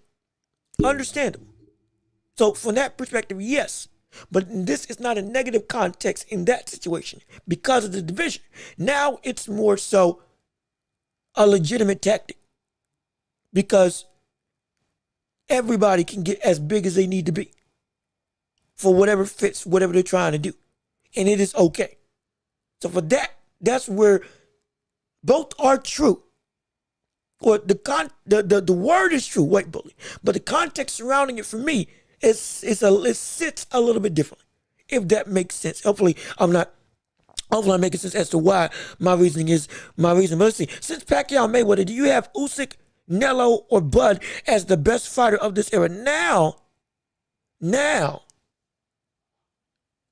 this is a good question. And again, I'm sorry, we got comments galore. In fact, let's go back. J. Will, I'm gonna get to this. Give me 1 second. Let me go through the other ones to real quick answer some of the stuff that other people are saying. And I'll get back to that question because that's a good question. Let's see. Fury overrated? Again, I disagree. I don't think he's overrated, especially now. I don't think he's overrated. Especially after these two losses. I don't think he's overrated. He was, but now, not anymore. I think now he's getting put in his proper place as one of the best heavyweights of this era. But in the all-time great conversations, now it's a different lens. Now it's a different conversation. But regardless of which, I think he's getting bumped down to where his actual level should be within the heavyweight division. And then you have Terrence Crawford 41 and 30, or excuse me, 40 and 0. Gosh, I forgot he was 41 and 0 with 31 KOs. I forgot he went on a knockout tear during that whole saga up until fighting against Errol Spence Jr. And then up until Majimov, honestly, every fight he had fought in was ended in knockout. I forgot all about that. Anthony Joshua would beat Tyson Fury now. Now see, I don't think so. I don't know. I even know Usyk said that Anthony Joshua would beat Tyson Fury. I believe in the interview. But, shoot, I don't know. This Tyson Fury, both the one that walked forward and the one that was boxing more in the first fight, I think they beat AJ. Truly, I do. I mean, it's tough. It's tough. It really is tough. But especially AJ now, that just like with Joe Joyce in the past, can't fight in two distinct styles, both defensively smart and offensively aggressive. He can't do that. He used to be. Now he can't do that anymore. He's got the confidence, but without the backing of respective skills in both departments. He is a confident Joe Joyce. And by that I mean he is confident that he will knock you out. And he will go all offense on you. At least what we saw in the past with Daniel Dubois. But his defense is going to be so lax. It's going to be so lax. And let alone if you take him into deep waters. Let's not forget, just because Fury took the deep waters against Usyk and we saw the fatigue compared to what Usyk was doing and turning it up. And yeah, Usyk's gas tank is incredible. Fury's gas tank is still good. Fury can still go for 12. Fury was still throwing some heavy leather and still looked like he had energy against Usyk. So it's like this is not to say that Fury is just out the pasture. The brother's terrible. No. He takes you into deep waters with that same lumbering weight. Is AJ going to be able to survive? Especially with all that mass that he's got on him, with all the muscle that he's got on him, with the known fatigue that we've seen AJ have later in the rounds. Not saying that not saying he gasses out again, but what I am saying is that it's like let's not mince words about it. Usyk beating Fury doesn't negate what Fury still is as a boxer. Fury still is somebody who you go against him, especially if you're muscle bound, but he will lean on you and turn it into a dirty fight. Especially if he feels that, the best way to beat you is to come forward. Oh, he'll maul you. He will. Usyk was good enough to make it so that Fury couldn't maul him by taking away what Fury wanted to do. AJ, especially now AJ, he ain't going to be able to do that. Unless we see some drastic shift and gets back to what he was way, way, way back when he was running through people, when he beat Klitschko in that fight of the year, when he was on top of the world as the heavyweight, as the best heavyweight in the world. Definitively. Unless he gets back to that AJ, that is both confident and sound in everything. No. Right now, we got a confident AJ that's missing half the puzzle. Defensively great or defensively terrible, offensively aggressive and confident, wants to use his power. But at the same time, he can't do what he needs to do because the man genuinely can't set stuff up like he used to. He can't. He can get pushed back. Especially if you're big and or as strong as him. Like we saw against Daniel Dubois. And we didn't think it was going to be the Dubois was going to push and muscle AJ around. Oh, there's a clear-cut way to beat AJ. You can outbox him. You can't. Or you can just go run through him. And those are the two things that Fury will want to do. And so, boom, yeah. I don't think so. I think AJ gets beat by Tyson Fury. I think AJ gets beat by Tyson Fury. Now, can AJ catch him? Absolutely. He's got the speed, he's got the explosiveness, he's got the range and the length. Absolutely. And no question about the power.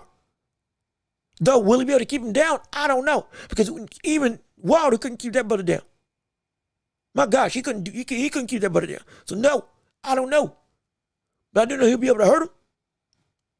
But once that does happen, when the adaptation comes, what will AJ be able to do? And I don't think he'll be able to do what he needs to do. For me, from what I've seen, especially in the last fight, I don't think he'll be able to beat him. And let's see, it's crazy that Tyson Fury might be the richest boxer ever. Is he really the richest boxer ever? Or maybe Mayweather. Yeah, no. So it's. I think there's some people that got more money than Fury. Though again, they both got a $190 million purse from this fight. Not to mention what came on the back end with pay-per-view buys, sponsorships, and all the other stuff. In-ticket or in-stadium tickets that got sold out, all that stuff. Absolutely. Well, they made a bank. They made a bank. Not just bank. They made a bank. The equivalent of what a bank can bring in. That's what they made. Absolutely. But I think there's still some people that are richer than Fury, like Floyd. And I think in totality, Mike Tyson and a couple other people. I gotta think of who. I have to think of who. But I think there's some people that are indeed richer than Tyson Fury. But he's one of the richest. No question about it. No question about it. But it's insane, yeah, that he's made that much money. And yeah, now see, some people had him as a great white hype. Some people had him as a great white hope for both understandable and wrong reasons. And by understandable, I mean they were like the pride of the UK. Hey, he's one of us. One of our hopes to take on the top of the division, represent our people in the UK. Understand? The other side, the great white hope, whole nother thing, whole nother issue, whole nother conversation that is steeped in something that is not okay. It's not okay, and we understand why it's not okay. But hype, I can't call Fury hype. You can have the argument of overrated, sure, but I can't call him hype because of what he has indeed shown. Again, we still give credit where credit is due.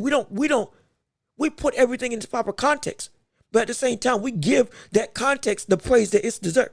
He has proven what he is as a boxer. He has proven what he is as one of this era's best heavyweights. Could he compete with the best of any era? There's an argument that yes, he could have. There is a legitimate argument because of the unique blend of size and legitimate boxing ability that he brings to the table. And he's got an all-time great chin. Not saying he's never been knocked down, he has. Not saying he's ever been hurt, he has. But I am saying he's always gotten up and been able to take punishment. Especially with some of the best punchers that we've seen in boxing history, like with Deontay Wilder. So 3 times. So it's like the resume is worthy of some adoration. It's not hype. It isn't. Outside of Fury, you can't name me a better heavyweight or outside of Usyk, you can't name me a better heavyweight right now than Fury. It is 1, 2, and then 3 on down is a drastic drop-off. At this stage right now, that's the truth. Dubois is the 3rd best heavyweight in the world, in my opinion. Even with Dubois being the 3rd best heavyweight, him versus Usyk and Fury, the gap between the greatness and the talent of these two at this point in time is well below both of them. Usyk stands alone and stands atop. He's got the crown. The gap between him and Fury now is understandable. It's clearly shown. The gap between Usyk, Fury, and then Dubois is a very, and I do mean very, wide gap at this stage. On top of the fact that we saw, again, Usyk beat Dubois. And off the backs of what we just saw with the 2 fights with Fury and what he's done in the past, yeah, it's no question to say that, Fury wouldn't be able to handle Dubois at this stage right now. It wouldn't be something that's so out there to say that, yeah, there is a hierarchy between the two or between the three. And there's a gap, a big gap at this stage right now. So, no, I don't think he's overrated. I don't think he's overrated at all. And let's see, Mapai disagree. Fury fought 6 historic fights. Let's see. What was the 6? Did I say he didn't fight historic fights? I don't think I said he didn't fight historic fights. Hopefully, if I did, I apologize. That's not what I meant to say. But Fury fought 6 historic fights. He fought Usyk, Wilder 3. So yeah, Usyk, Wilder 3, Wilder 2. That's 4. Was Wilder won a historic fight? I gotta think. Oh, wait, I'm sorry. Usyk, Wilder. I'm assuming you're talking about the first fight also. Wilder and then Klitschko. Yeah, okay, yeah, that's what I thought. That's what I thought. Usyk. Yeah, Usyk twice, Fury. Or Usyk twice, Wilder 3 times, Klitschko. Yeah. I mean, yeah.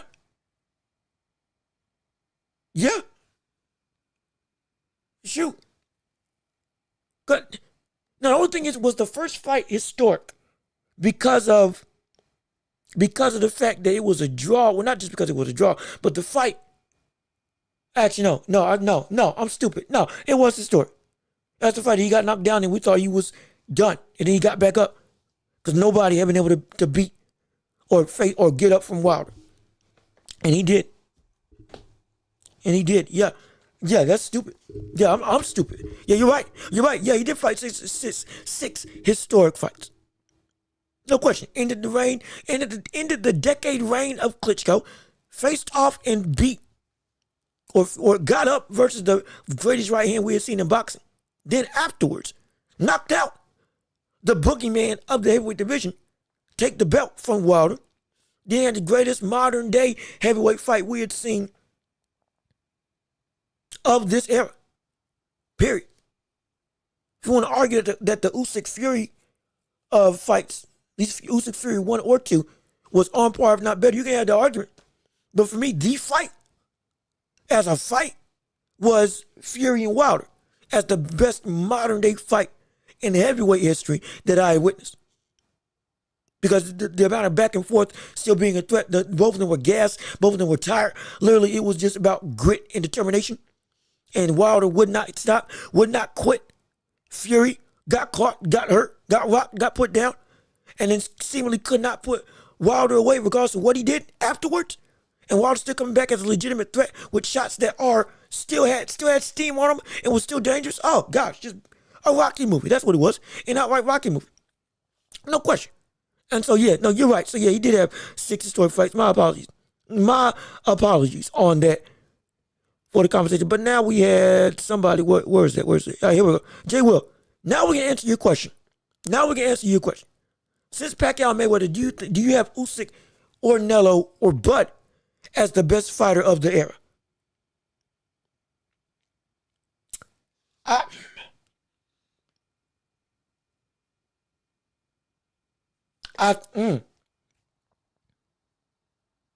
Shoot.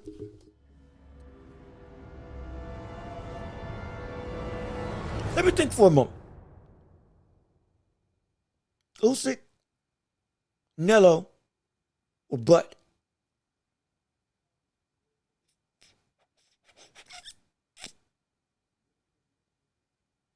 It's tough. You're right, man. It's tough. It's a tough question. And you may not like it. Genuine. You may not like the answer. But I think the answer is Canelo. I think it's Canelo. I think it's Canelo. I think it's Canelo as the best of. Well, hold on. Let me make sure I got the question right. Is it the greatest of this era or the best of this era? Because those can be two distinct things. Those can be two distinct things. Are you talking about who's out of the three, who's the greatest of this era right now? Or who's the best fighter of this era right now? Because if we're talking greatness, I don't think they're above Canelo. And it's not because I'm trying to ride Canelo. No. We understand what Canelo's doing now. That is horrible. We hate it. We despise it that he's not fighting the best of the best on a constant basis. We absolutely loathe it. We want David Benavidez. We want to see that fight. We want to see a trilogy if we can, if that fight happening. But with all that being still understood, the man went from 154 to 168 and ran through divisions. After going and getting beat by Mayweather, evolved into a better fighter. Beat Danny Jacobs. Beat Amir Khan. Got the titles at 160. Well, got the titles at 154. Excuse me. Then moved up, fought them at 160. Great. Then moved up again, stopped Billy Joe Saunders, stopped Caleb Plant, became undisputed super middleweight, moved up, fought Kovalev, knocked him out, became light heavyweight champion, moved back down, still kept all of his skills, and reigned, and currently still reigns as heavyweight or as super middleweight champion. Now, the only issue with that whole conversation is that he didn't fight against Benavidez, or still hasn't fought Benavidez. But if we're going by again, Jay Well, like you say, we're going by accolades, skills, and opponents, it would have to be Canelo in my estimation. It would have to be. It would have to be. He knocked out Amir Khan when he was still not only one of the fastest boxers we've seen in history, but was on the rise as one of the best that we could see. He beat shoot. Then in fact, let me make sure. Let me make sure that I got the opponents correctly. So I'm not giving you anything that is just off of speculation. But I think definitively it's Canelo. I think it's Canelo. Truly I do, because the run that he went on from 154 to 168 genuinely was phenomenal. He beat Shane Mosley. He beat Austin Trout. He lost to Floyd Mayweather Jr. Understandable. Then after that, he beat Erislandy Lara. He knocked out James Kirkland. He beat Miguel Cotto. He knocked out Amir Khan. He KO'd Liam Smith. Then later on, beat his brother, Callum Smith, at a higher weight class.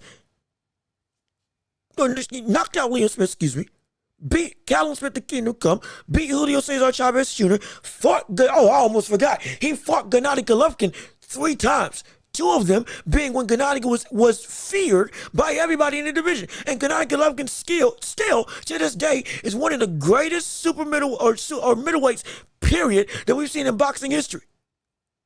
One of the greatest middleweights we've seen in boxing history, period. Regardless of era. And he went and fought him 2 times in his prime.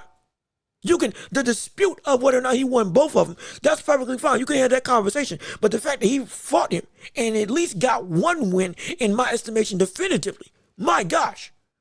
The record says 2. You can make an argument that he's 1-1. Either way, he's 1-1 against Gennady Golovkin.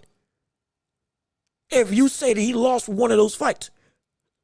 At best, or at worst, he's 2-2.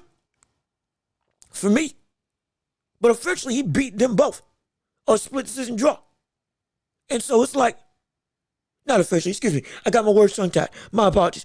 Officially, split decision draw, and then beat Gennady Golovkin. If we want to talk about in the public's opinion, some people say he lost both times. Some people say he won both times. Some people say that he went and won one and lost the other. So it's like, shoot. It's incredible what he did. And then beat Danny Jacobs, knocked out Sergey Kovalev, beat Callum Smith, got rid of Yildirim, made him quit, got rid of Billy Joe Saunders when Billy Joe Saunders was at the peak of his powers, made him quit, knocked out Caleb Plant, and then moved up again to try to lost the people. Understand? And so outside of the last run, fighting an old Gennady, John Ryder, Jamel Charlo didn't have any business in the ring, Jaime Munguia, and then Edgar Berlanga, who surprised people with his performance. We're looking at a situation where the brother genuinely, I think resume-wise, he's the greatest of this era. This has been the Canelo era of boxing. He's been the face of boxing this entire time. And to me, it's for good reason. From what I gather, it's for good reason. It's understood. And so I don't think that is a situation where he's, for me, again, strictly speaking for me, you may have a different opinion. But it's and again, like you say here, since the Bevo loss, because those opponents have been lackluster, absolutely. But we can't take away everything else that happened before that. The history that he did, it was still, and it's still, unrivaled by nearly everybody in the division, or everybody in any division, outside of only a very few. And again, Usyk and Bud are 2-time undisputed. That alone puts them in rare air. No question about it. Absolutely. But the amount of talent, Hall of Famers, and legitimate insane accomplishments, moving up from 154 to 175 and winning titles all throughout, becoming undisputed and still currently reigning at 168, though he's no longer undisputed because one of the belts got stripped away from him by I believe the IBF. But regardless of which, he has been always, and I do mean always, at the tops of the sport. And the only thing now that is hurting his legacy in terms of how we're looking at it in the long term is the fact that he hasn't fought against David Benavidez. If he fights against David Benavidez, he would have done everything we wanted him to do. But up until then, he had been going up against all the people we wanted to see and kept on pushing himself. Like I said, people call it a duck. He was fighting Bevo instead of fighting David Benavidez. I have been continually saying that if you try to move up and achieve greatness, that is not ducking competition. That is you trying to reach further than you think you can. We will never get mad at that if you are looking to go and fight people that are bigger than you to be able to go and achieve something that most people, they can't do. So no, it wasn't a duck then. Now, the only option is to fight David Benavidez. And if you won't do it now, if there was any reason to move up and do what you did against Bevo, against Sergey, and against Kovalev, now would be the time to do it. But now that you're not, now we can call it a duck. Excuse me. Now we can call it a duck.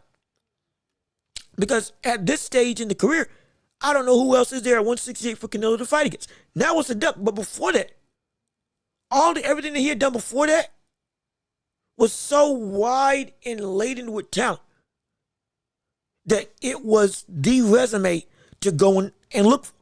It was the resume to achieve. He was at the top. He stayed at the top. And he's been legitimately, up until recently, he's been legitimately fighting great fighters all throughout. There was no problem with his resume up and what it was up until now with what it's turning into. Because he could still be, once he gets David Benavidez, okay, the floor is open for whatever you want to do. Handle that business first and foremost. That's what we want. Absolutely. But outside of that, he's been doing everything to test himself. So there's no issue given there.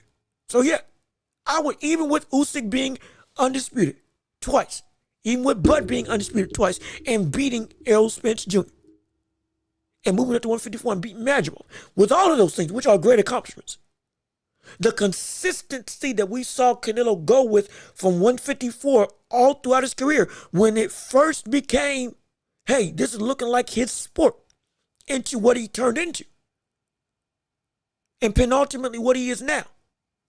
You can't ignore that entire gap of greatness. It does eclipse the likes of Bud and Usyk. That is not disrespect. That is just for me. On the grand scale, all that he did through all of that, I think transcends what we're seeing from the likes of Usyk and Bud. Because remember, Usyk was still dominating the cruiserweight when Canelo was going through what he did. And we were all saying that, yeah, Canelo is at the tops. Not just because of name recognition, but because of the resume also. But in some situations, didn't get the opportunities necessary. And then when he finally got to fight Errol Spence Jr., boom, blew up, and everybody recognized the greatness that is Terrence Crawford. Absolutely. And he had been doing great work before that. Again, beat Gamboa, beat Sean Porter, beat Kell Brook. Did he fight Amir Khan too and beat him? I think so. I could be wrong, but I think he fought Amir Khan as well and beat him.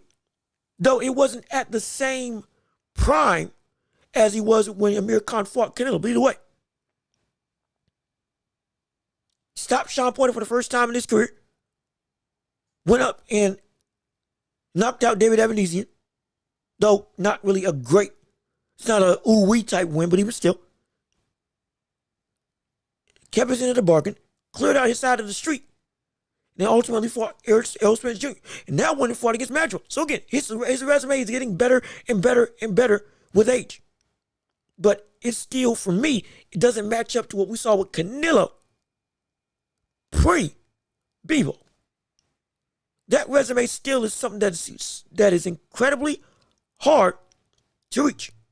And so for the current era of boxing, I don't think it's there. I don't think it's something that is on the same tier as Usyk and Bud. I think it's above. For me personally, you may feel completely different. I completely understand. You can make an argument. Absolutely. For me, that's why I think that Bud and Usyk's resumes aren't on the same tier in terms of greatness, accolades, and opponents as Canelo Alvarez. For me personally. Doesn't change the fact that they're not great. But we also have to understand that when it comes to this era, how long is this era? For me. What about Usyk versus Pulev? I forgot about it. Yeah, Pulev. I forgot he fought against Pulev. Now, Kerbrat? Pulev? Yeah. Shoot, let me make sure I got it. I don't want to mispronounce stuff. Let's see. I hate the fact that I'm struggling with words right now. Pulev versus...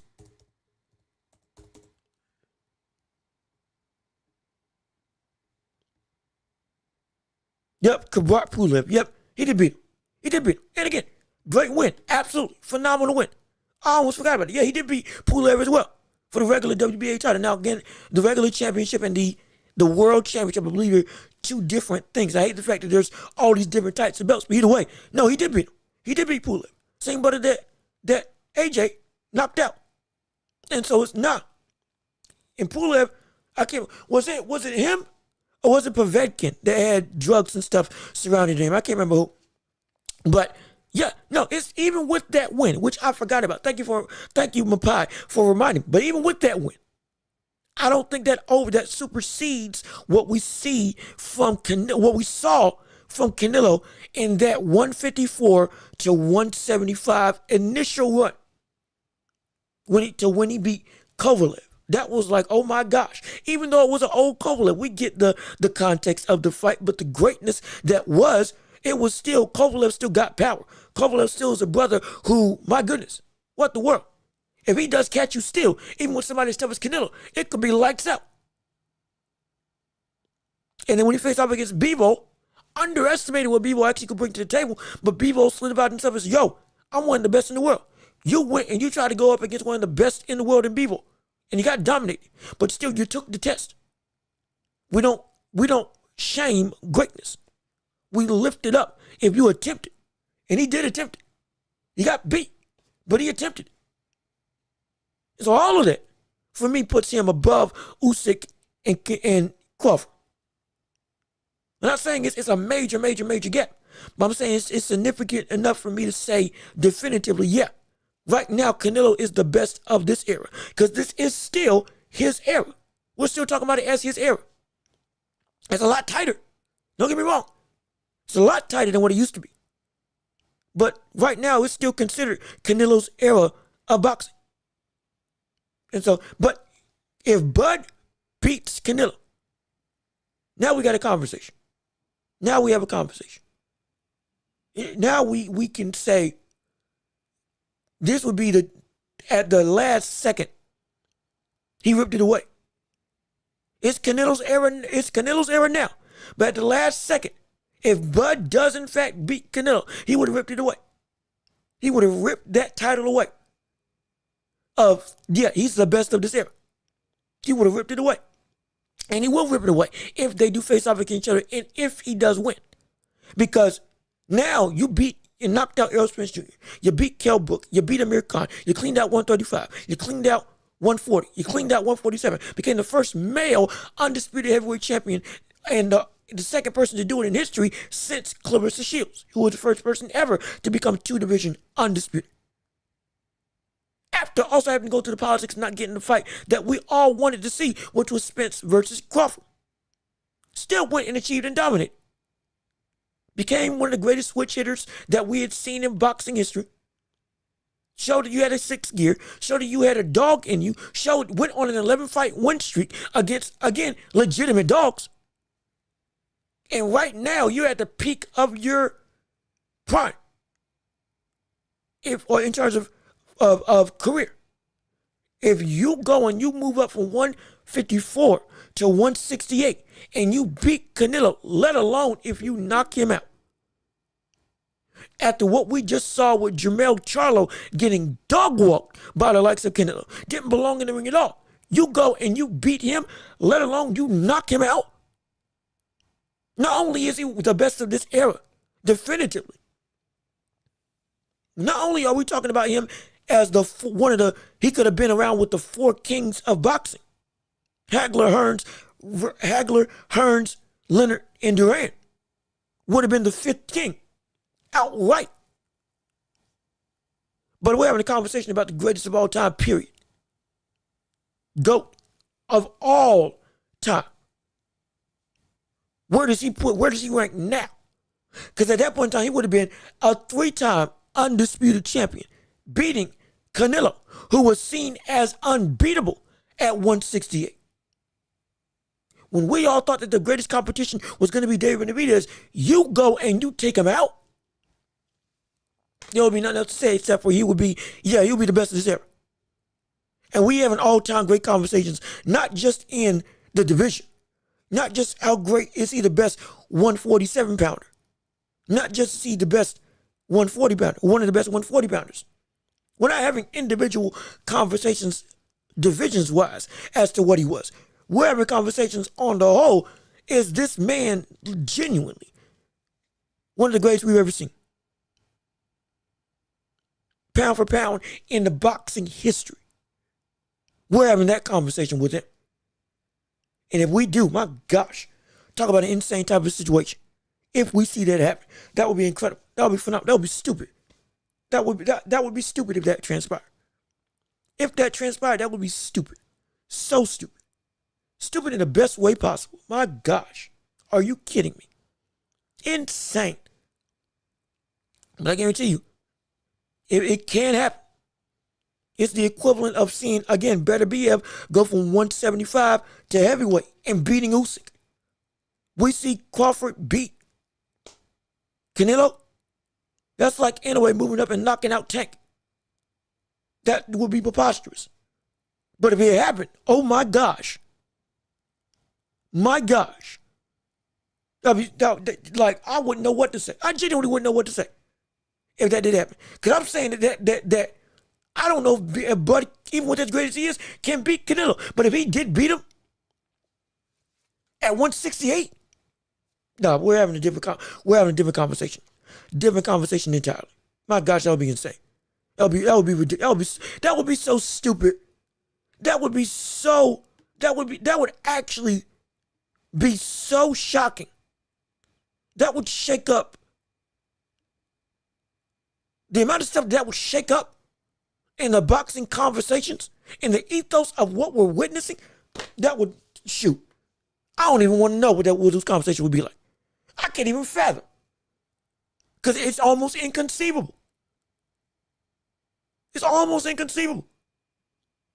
That's like some Henry Armstrong type stuff. Like moving up multiple divisions on a whim and just fighting the best of the best. That would be so ridiculous that it would, honestly, I wouldn't know what to say.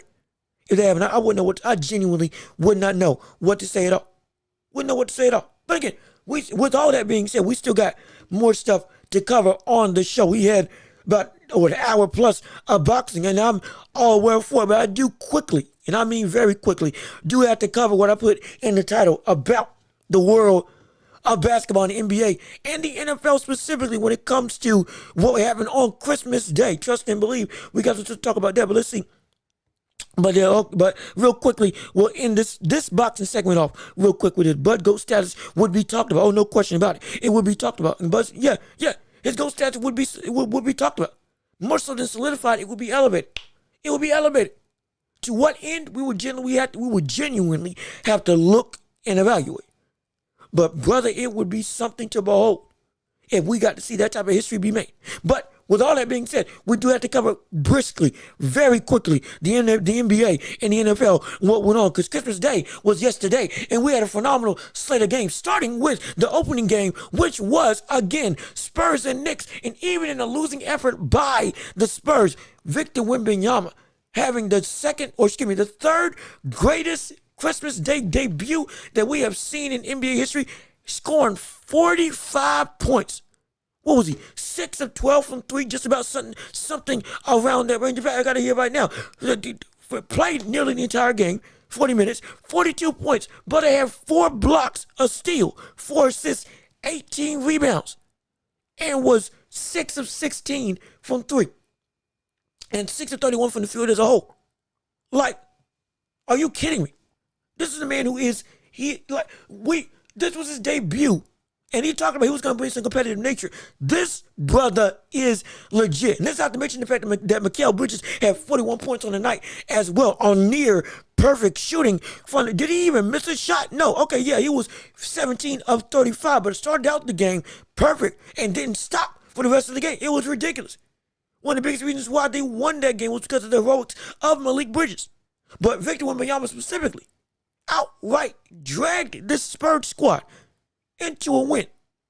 This is a man who I continue to say, as much as we applaud the Knicks for getting this stuff right and having a squad with Mikal Bridges, with OG Anunoby, with Karl-Anthony Towns, with Josh Hart, with Jalen Brunson, the man running the show. With all of that being said, all of this is going to be for naught once we see Victor Wembanyama get some help. If we see this man doing this, and of the last 8 games, has been averaging, now the average got bumped up, 30, 13, and 6. With 7 blocks a game. On 50+% from the field in his last 7 games. We are looking at a stupid level of production. And one of the greatest debuts in Christmas Day history. That we wouldn't see from basketball standpoint, we wouldn't see an anomaly. We haven't seen that. The most in the debut was 45, and that was Wilt Chamberlain. But the brother, he's something special. He's just something special. That's literally all I can say. We're witnessing the birth of greatness from Victor Wembanyama, especially with this Christmas Day performance against a top team in the Knicks. My gosh, you want to talk about outright pandemonium. This cat is going to be most likely the best player in the world within 3 years. Within 3 years. Dare I say 2. He's going to be the best player in the world outright. He'll take over Jokic, he'll take over KD, he'll take over all of them. If this is the way he's playing, he'll take them over. Outright, no question about it. No question in my mind, but real quick, let's see what you got to say. Does boxing need one unified belt? I've been saying it does. Floyd Mayweather has been saying that it does. Teddy Atlas has been saying it needs one. Everybody has been saying that the boxing needs one belt, a singular uniting force to make the whole of the sport what it needs to be. That's what they've been saying. That's what people want. One champion. You can even have 2 belts. And only 2 belts if you want to make it not as drastic of a change. 2 belts, and boom, both of them are the top 2. One belt is the championship of the belt, and the other belt is the number 1 contender. If you have this belt, you are definitively next in line for a title. That's it. Plain and simple. You get this belt, you get a shot at the title. You win that belt, the next belt, now you're the definitive champion. One belt is a signifier of your position, and the other belt is the actual championship. That's what it should be. If I was going to make, at least still have a 2-belt system. But no, the best thing I would have is the 1 belt. That's it. 1 belt. 1 belt. 1 belt and no other. Preferably, make the lineal title the only title that matters. The lineal heavyweight championship is now the official heavyweight championship. And so that it's to make it so that all the history of the title, of the belt, still holds true. But it keeps it at its one and only one type nature. If you want to argue that the WBC be the only one that has the belt because of the history behind the commission, history behind the names that have held that belt, okay. Fine, no problem. Then 1 belt that has 2 attachments to it. The legitimate championship and the lineal title is all attached in one to 1 belt, 1 unifying belt. You still keep the lineal title. It's now synonymous with whatever that 1 championship is. So that we never have to go and splinter of who is indeed the man that beat the man that beat the man that beat the man. And we can more easily trace history and make it more impactful on the weight of said title. That's what it should be. That's what I would want it to be. Anyway, but thank you for asking. I appreciate it. But again, we're still going quick, real quickly. Like I said, going back and covering the world of the NBA, because I did say I was going to cover it on this show in the title. We had, again, Victor Wembanyama, 42 points, 18 rebounds, 4 assists, 4 blocks. Insane. He's going to be the best player in the world come 2 years. I guarantee you that. He's going to be the best player in the world come 2 years. And then we also had, the second biggest thing was the Nuggets and them getting beat by the Suns, more specifically showing the pitfalls of the Nuggets. Once again, Michael Porter Jr. not playing great. Jamal Murray not playing great. Jokic having a good game, but even by his standards, not playing great. It showed, and this more so than the game, the impact on MVP race. And even with this game, even with this performance, that by Jokic's standards is not up to par, it is still that he is the best in the world and he is the leading candidate for MVP. That's how dominant his season has been as a whole. This game further cemented that the brother has no help, brother has no ability, he's got ability, don't get me wrong. He has no secondary option that is definitively able to be productive. Genuinely, on a consistent basis. Michael Porter Jr. down the stretch made a bunch of boneheaded plays. Jamal Murray on the whole, again, Jamal Murray had 13 points, 4 of 10 from 3. 4 of 10 from the field, 1 of 2 from 3. 6 assists before turnovers. But has not been playing up to the level that we know his ability can be as when what's supposed to be a secondary star. Again, Russell Westbrook has been the best player or the best second option on this team with him averaging 17 or having 17 points, 6 of 12 from the field, and 1 for 4 from 3, understandable, but rebounding machine, still got 4 turnovers, but the hustle that he brought to the game is one of the biggest reasons why it was close up until late. We're looking at this squad that just won a title, that just won a championship, that has the current best player in the world and has all the pieces that should be equipped to be a still top dominant team instead of being 12 or 16-12 in the Western Conference and 8-8 in away and home games. It shouldn't be the case. It should not be the case. Or 8-8 in away games.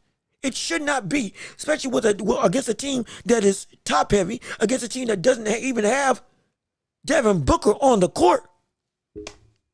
What are we doing? As the Nuggets, what are we doing? That is the problem. Beyond just seeing Jokic and KD play against each other, which was a great sight to see. Beyond just the rivalry of Westbrook and KD, which again is a great sight to see. Jokic is doing everything he can. Even with this by his standards, lackluster performance. And the Bucks still had 25 and 15. Still had 25 and 15 with 2 steals. 10 of 19 from the field, 2 of 7 from 3. And so it's like we see the greatness, but at the same time, something's amiss with everything else surrounding him. People aren't producing. This brother doesn't get any help. Even though you got a title, you don't want to be a one and done. Especially if you got a person who's a 4-time MVP on your team. Going to be a 4-time MVP, most likely by the end of this season. You don't want to waste it. You can't waste it. There's got to be some level of help. Because if not, it's going to be a major problem. Major problem indeed. Do you think the Warriors should trade for another star? See, here's the thing. Hey, Mapai, I'm going to get you feel. How do you feel about the idea of 32 teams in the NBA? I'll answer both of you all. First off, I answer Justin. And speaking of which, Justin, glad that you're here. Thanks for joining in on the show. Glad you're tuned in to the Watch Report with me, Jean-Luc Welch, on YouTube and every podcasting platform imaginable. Absolutely. And so glad you're here joining in on the fun and celebrations on this post-Christmas holiday edition. Oh, and by the way, we are also in the championship rounds of the show. To put in your questions and comments in the chat. We got about 30 minutes left because it's going on 2 o'clock. And so now, whatever you want to talk about, we can talk about and discuss on the channel, on the show. It's Spitfire. Let's go with what you got. Let's see what you got. But let's answer you. Just Bryce TV. Do the Warriors need to trade for another All-Star? Now, I would say yes. As I drink my eggnog, excuse me. I would say yes. But I don't want the Warriors to be good anymore. Oh yeah, I'm a hater. Oh yeah, you're not gonna right. You're not gonna right, I'm a hater. Oh, forget them. Forget them all. Forget the whole West Coast. Yeah, get out of here. All of y'all. No, I'm kidding. I'm messing. I'm just being funny. But I will say, do they need to trade for another star in terms of genuine? Yes, they do. Absolutely they do. You just saw the Rogues that I was gonna get to the game with LeBron and Steph. How they dominated, how we had LeBron and Steph having another instant Christmas Day classic that they always have every time out. I believe Steph had, Steph had what, 35, 39, I believe, on the game. LeBron had 31, nearly had a triple-double on the game as well. Came down to the wire. Austin Reeves with the game-winning layup that was supposed to be for LeBron to cut in on the inside, but regardless of which, a phenomenal game, phenomenal display, a great show of the best in the world going at it. We don't know how long this is going to be when it comes to LeBron and Steph, and just the whole LeBron, Steph, KD, and the rest of the greats of the modern day getting an opportunity to show what they can do against each other at the heights of their power, or as close to the heights of their power. So appreciate it while you can. Trust me, I will. Never will I take this for granted. But you saw the heroics that Steph did. 38 points. But it was 8 of 15 from 3 after having shooting slumps all season long. Multiple games of 0, 2 points, or not 0, 2 points, 8 points, 6 points. Sprinkling in with a 27-point game and then going right back down to 10. Has had an up and down season all night long. Warriors have been struggling ever since we thought they were on a roll when they were one of the best teams in the Western Conference early on, undefeated. So it shocks us as to what's going on with the squad. It looks like they had it figured out post Klay Thompson. Now, they need a big star, need a mega star. Who that star will be, I don't know. It might be Jimmy Butler. Don't be surprised, because Jimmy Butler now said that he wanted to be traded, or rather hasn't officially announced the trade, but wants out of Miami and prefers to be traded at different spots due to the fact that he didn't get any help when he said, or was promised by Pat Riley and management, that he wouldn't get help from Miami. And it never transpired. So now the chopping block is open. The ability to go and see and witness this man be out of a Miami Heat uniform, it is now a possibility. Shams was right. Now that Shams was right, where's he going to go? Warriors need another star, a dog, somebody that's been to a final, somebody that can be a defensive asset and still get a bucket on his own. While he may not be a great three-point shooter, trust me, he ain't. They got Steph, they got Wiggins, and they have Buddy Hield. So you don't need him for three-point shooting. You need him for defense and being a great number 2 option as a scorer. Put the ball in the bucket on your own without the need for me to be the one to create everything. Get in a rhythm by yourself. Get some weight off of Steph. That is what we can see Jimmy Butler provide. Don't be surprised if Jimmy Butler's the man that they target to try to get onto a Warriors uniform, to be able to get a legitimate righting of the ship. Because if he did it in Minnesota when he initially was there, though they didn't like it, he was making that team better. Guarantee you that the Warriors will want to have an opportunity to put a dog like that on their team. Now, could that trade happen? I don't know what Miami will be asking for. I don't know what they'll be asking for. They may outprice Jimmy Butler, but they can't because they don't want him to walk. So they need to get rid of him, because if they don't get rid of him now, Butler's going to walk for free and you'll lose him for nothing. So you got to get him gone. You got to move him. And don't be surprised if the Warriors look to do it. Also, don't be surprised if the Warriors try to make a move for LeBron outright, because they said that they wanted to make it happen. Or at least reports have said that they wanted to make it happen. But they're looking for a second star. They're looking for another person. They're looking for somebody to take the weight off of Steph and put them back in contention, to not waste the years of Steph Curry, to be a legitimate finals contender. They don't want that to happen. So yeah, look for a trade to transpire. By next year, by January, look for the rumors to really start swirling. Look for moves to really start being made. Look for opportunities and trade situations that we didn't think was possible. Look for it to happen. I guarantee you, it will happen. They're going to make a move some way or another. Lakers may not make a move at all. Who knows? Either way, something's going to transpire with them. Something will happen with them in one way or another. Somebody's going to get to the Warriors. Or they're going to try their hardest to make it happen. Guarantee you that. But let's see. How do you feel about an idea of 32 NBA teams? Now, that would be what?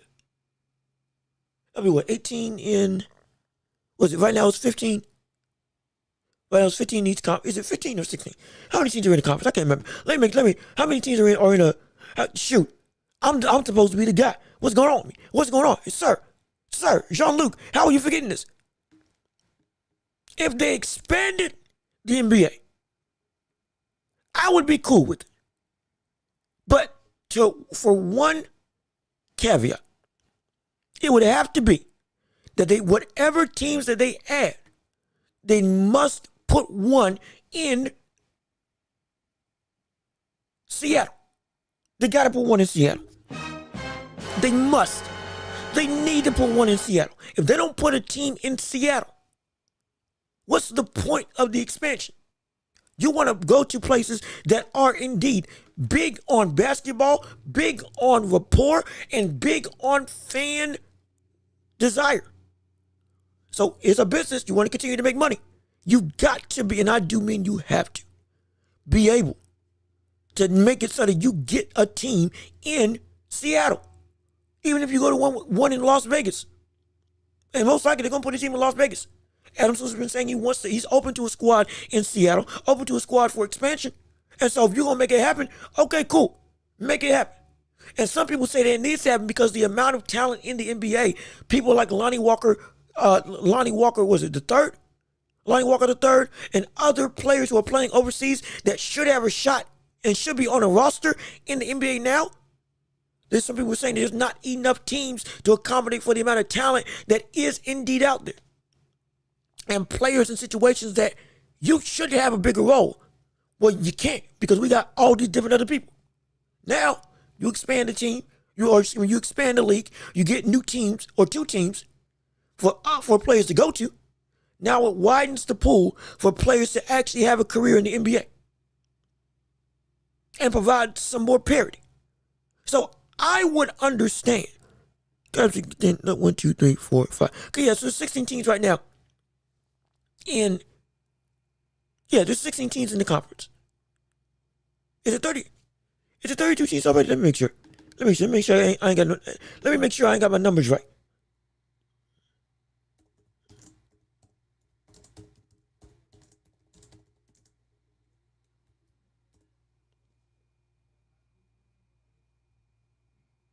Oh, yeah. So, there's 30 teams. We are looking at a situation. Yeah, my bad. There's 30 teams in the NBA. If they expanded it to 32, I would be fine with it. But they have to go and play in Seattle. If they don't, there's no point in expansion. There genuinely is no point in expansion. Because you're missing out on an opportunity to not only get nostalgia back and get fans that, hey, this was my city, back on board, as well as the current city of Seattle. Get them back up in arms in the ruckus. The rivalries that you could rekindle. Supersonics versus Bulls. OKC versus Seattle. Old team versus new team. Who's the real dog? That's what it could be. There's so much that could transpire if they made it happen. So I would be okay with it because of the benefit that it could bring. But at the same time, got to do it the right way. Now, what would that mean for the playoffs and all that other stuff? That's a whole nother conversation. But in terms of the idea, I can see it. It's just but if you don't do it in Seattle, there's no point for it at all. None whatsoever. Absolutely none. When it comes to the grand scheme of basketball. Wouldn't be a reason to, in my opinion. Wouldn't be a reason to. But finally, as we cover the world of Christmas Day, some of the more marquee games. Now with the NFL, specifically what happened, not just on Netflix, but more so with the MVP race. Lamar Jackson versus Josh Allen.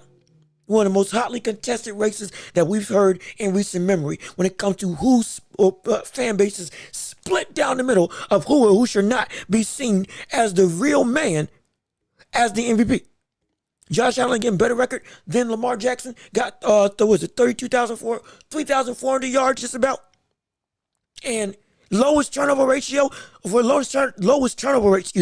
we've seen in his career of recent. This looked like it was finally going to be his time to get over the hump. Definitively, he's finally gotten through what we all thought he didn't have and being an MVP, a dominant MVP at that. He's got it, as he is what it looked like. However, now, we just saw what happened with Lamar Jackson. After barely scraping by that the Bills beat San Francisco, I believe. Or did they lose to San Francisco? Oh, let me make sure. Let me make sure they didn't outright lose to San Francisco. Which one? They played Bills. They played Bills. They played Patriots. The Rams. Played the 49ers. Okay, yeah, dominated the 49ers. Okay, yeah. It was Patriots. My bad. Nearly lost to the Patriots during this whole tenure of, it's Josh Allen's award to lose. Well, he lost it with that performance. Now we go and see what happened with Lamar Jackson on the Ravens against the Texans. But had a career day. Almost 100 yards rushing. Near perfect passing rating. He's on par to have the greatest passing rating we've seen in NFL history, beating Aaron Rodgers. This season, he's got less interceptions, more passing yards, more rushing yards, and has a slightly worse record. But because Josh Allen arguably has a better team. Arguably. And even with that, his rushing numbers in terms of Lamar Jackson are down, but that's only because what? He's got Derrick Henry by his side. And even then, we just saw this brother take off on a 40 or 50 plus yard touchdown with the greatest of ease. Brother was jogging. And still one of the best, broke Michael Vick's rushing record for most rushing yards by a QB in history. So no, this man at this point in time, he's the MVP. And the biggest issue is the brother's been better than Josh Allen in every year, almost every year. But people still put Josh Allen above him. It boggles my mind.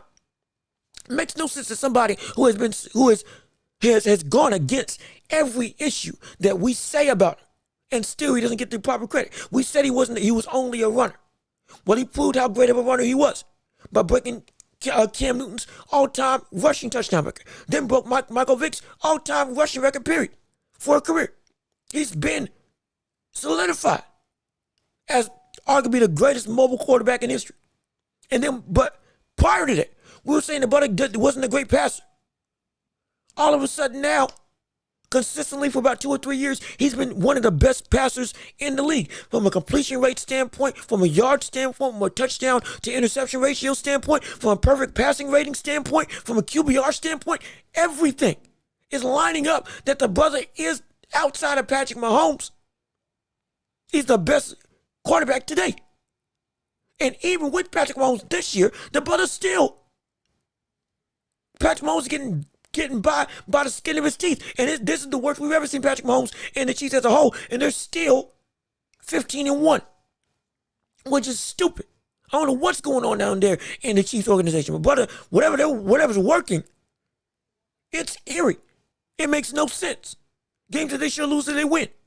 But Mahomes ain't been playing the best he's been playing either.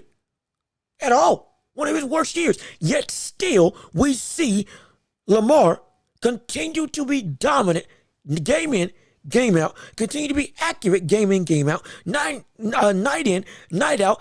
All of his interceptions, you go watch the interceptions, it's not even his fault that he threw them badly. It's the fault of the receiver for not catching them because they were indeed in their hands.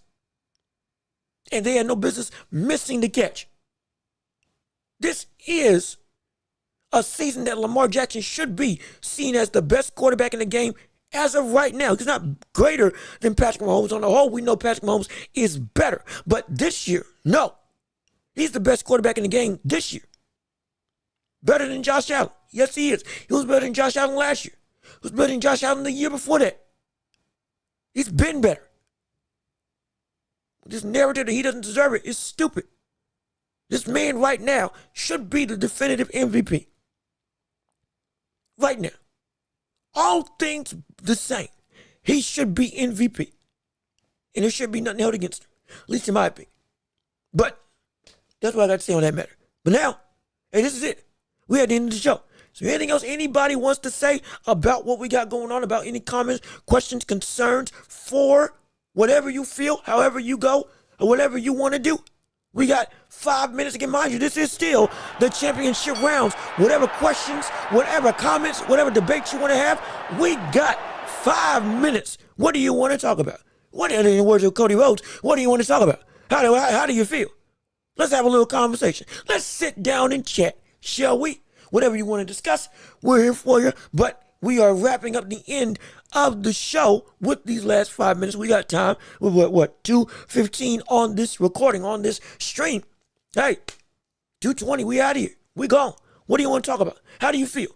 Do you think that MVP is closer than we think? Do you think that Giannis is somebody that is indeed boating into his own and is going to be one of the greatest power forwards that we have seen, eclipsing the likes of Kevin Garnett and potentially reaching the threshold of somebody like a Tim Duncan? Could we see that? Could we see the likes of in the NFL? Do you think the Ravens have a legitimate shot at a Super Bowl? Especially with the way that they've been playing well recently. Gotten the cogs now spinning and spinning cleanly, freely, fluidly in the boxing landscape. How do we feel about Inoue now that he is getting with his fight with Sam Goodman? What is the move that you want to see happen? What do you want to see transpire when it comes to Inoue in his career? Do you want to see him now move up to what's that, the 122? I don't forget. It's a featherweight, a bantamweight, super bantamweight. Is it featherweight after that? Let me make sure. What's above? What's above featherweight? Give me while I type away.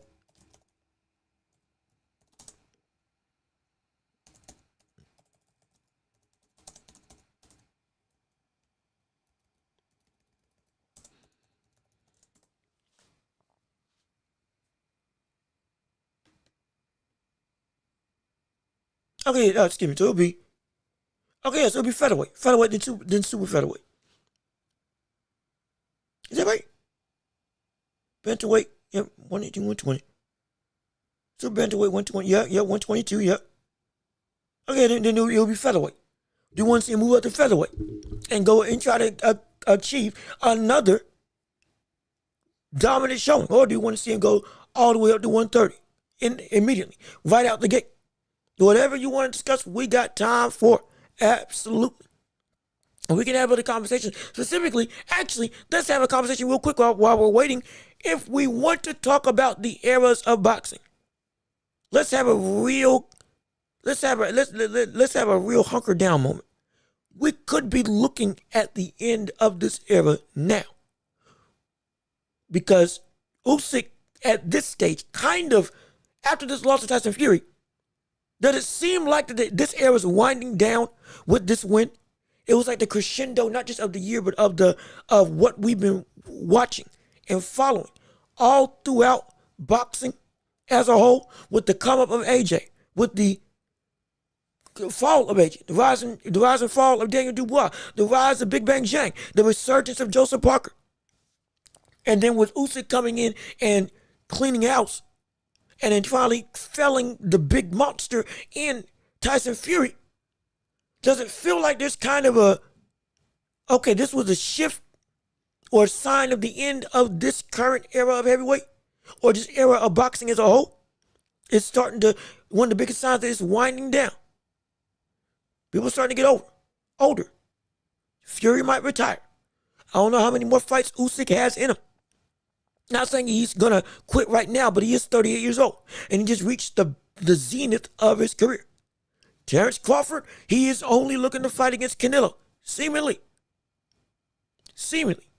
Though I think he said in an interview that he'll be he's willing to go and fight to retain or rather unify titles. But his ultimate goal is Canelo. It's like that's the biggest peak that he wants. And after that, there's a sneaky suspicion that's going to be the end. Very sneaky, that's going to be the end.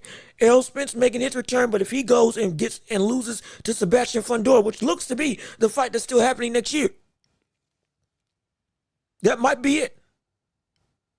There's a lot of people that we grew up on that is like they're either at the end of their rope on the high ground, or they're at the end of their rope looking to stay alive. Many of the people that made this story of boxing possible, they're now gone. Sean Porter's retired. Kell Brooks retired. Lomachenko retired. All these people are going away. The wheel is starting to turn. Derek Chisora is finally having his last fight, looking for his last fight against his opponent, after beating Joe Joyce. Joe Joyce, I don't know how long, or he's going to come back, absolutely. But if he loses again, that could be another beginning of the end. Or rather, it's already the beginning of the end. It could be the end of the end for Joe Joyce. There's a lot of crossroads going on in the world of boxing. And the young people like the Daniel Dubois are looking to, now they've reinvented themselves, the Moses Achumas, the Bacolis, they've staked their claim. And they're like, we're here, we're arrived, we're next. It looks like the old era is starting to phase out. But the new era won't be ruled by the big people. Not by the heavyweights, not by the middleweights, not even by not even by the 140 pounds, not even by the lightweights. The new era is most likely going to be ruled by the bantamweights and flyweights. Specifically, Bam Rodriguez and Noah Inoue. Do not be surprised in the slightest as we get ready to wrap up the show. Do not be surprised in the slightest if the new era of boxing, with the primes being Inoue and Bam, those two seen as the best of that generation. I can almost guarantee it. Those two are going to be seen as the best of the next generation. They're going to be the people that not only heralded in, but they're going to be the torchbearers. By 35, 36, 37 years old, they're going to be the men that everybody sees as pound for pound number one and number two. They're going to be the men that we all see as distinctively the best of the era. They're going to be the people that we're saying we want a super fight between, barring any injury or anything catastrophic happening. Those two are going to be the faces of this sport. I promise you. I promise you. Those two are they're the guys that have next. I guarantee it. When it comes to this next era of boxing, pound for pound, all of it, they're going to be the two that lead the way. Mark my words. And I can't wait for it. But I feel like this era is starting to wind down. I truly feel like this era of boxing that we all lived through, lamented at first, and then all of a sudden it kicked back up and got right. It got in gear, and all of a sudden we got fights that we wanted to see left, right, and center. all at once, all within from 2023 to now. Shocked us to our core. Shocked us to the core. This is exactly what we wanted to see with boxing. Too bad it came so late, but it finally happened. That's all we wanted. Now, the next era, as long as this era has been, when it picked up quick. But as quickly as it's going to pick up, or as it has picked up, it's going down because people are starting to phase out. So because of that, do not be surprised if as quickly as we feel like, oh, it's just getting started. It's been around here for a minute, and now it's getting ready to end. And the new era, led by Inoue and led by Bam Rodriguez. Most likely they're going to be torchbearers for the next generation. I almost assure you that's what's going to happen. It's going to be fun to see. Mark my words, absolutely. But with all that being said, this has been another episode of The Watch Report with me, Jean-Luc Welch. Yes, indeed. Clap it up. Get excited. We have still so much to cover in the sports world, and we'll do it with you next week, as we do every week on this show, Tuesday and Thursday, Lord willing, if we can make it happen every single time. But this has been a phenomenal showing. Merry Christmas, or Merry belated Christmas. Happy New Year to everybody. Hopefully you enjoy your week. Hopefully you enjoy your time. Hopefully you go through and make the best of it.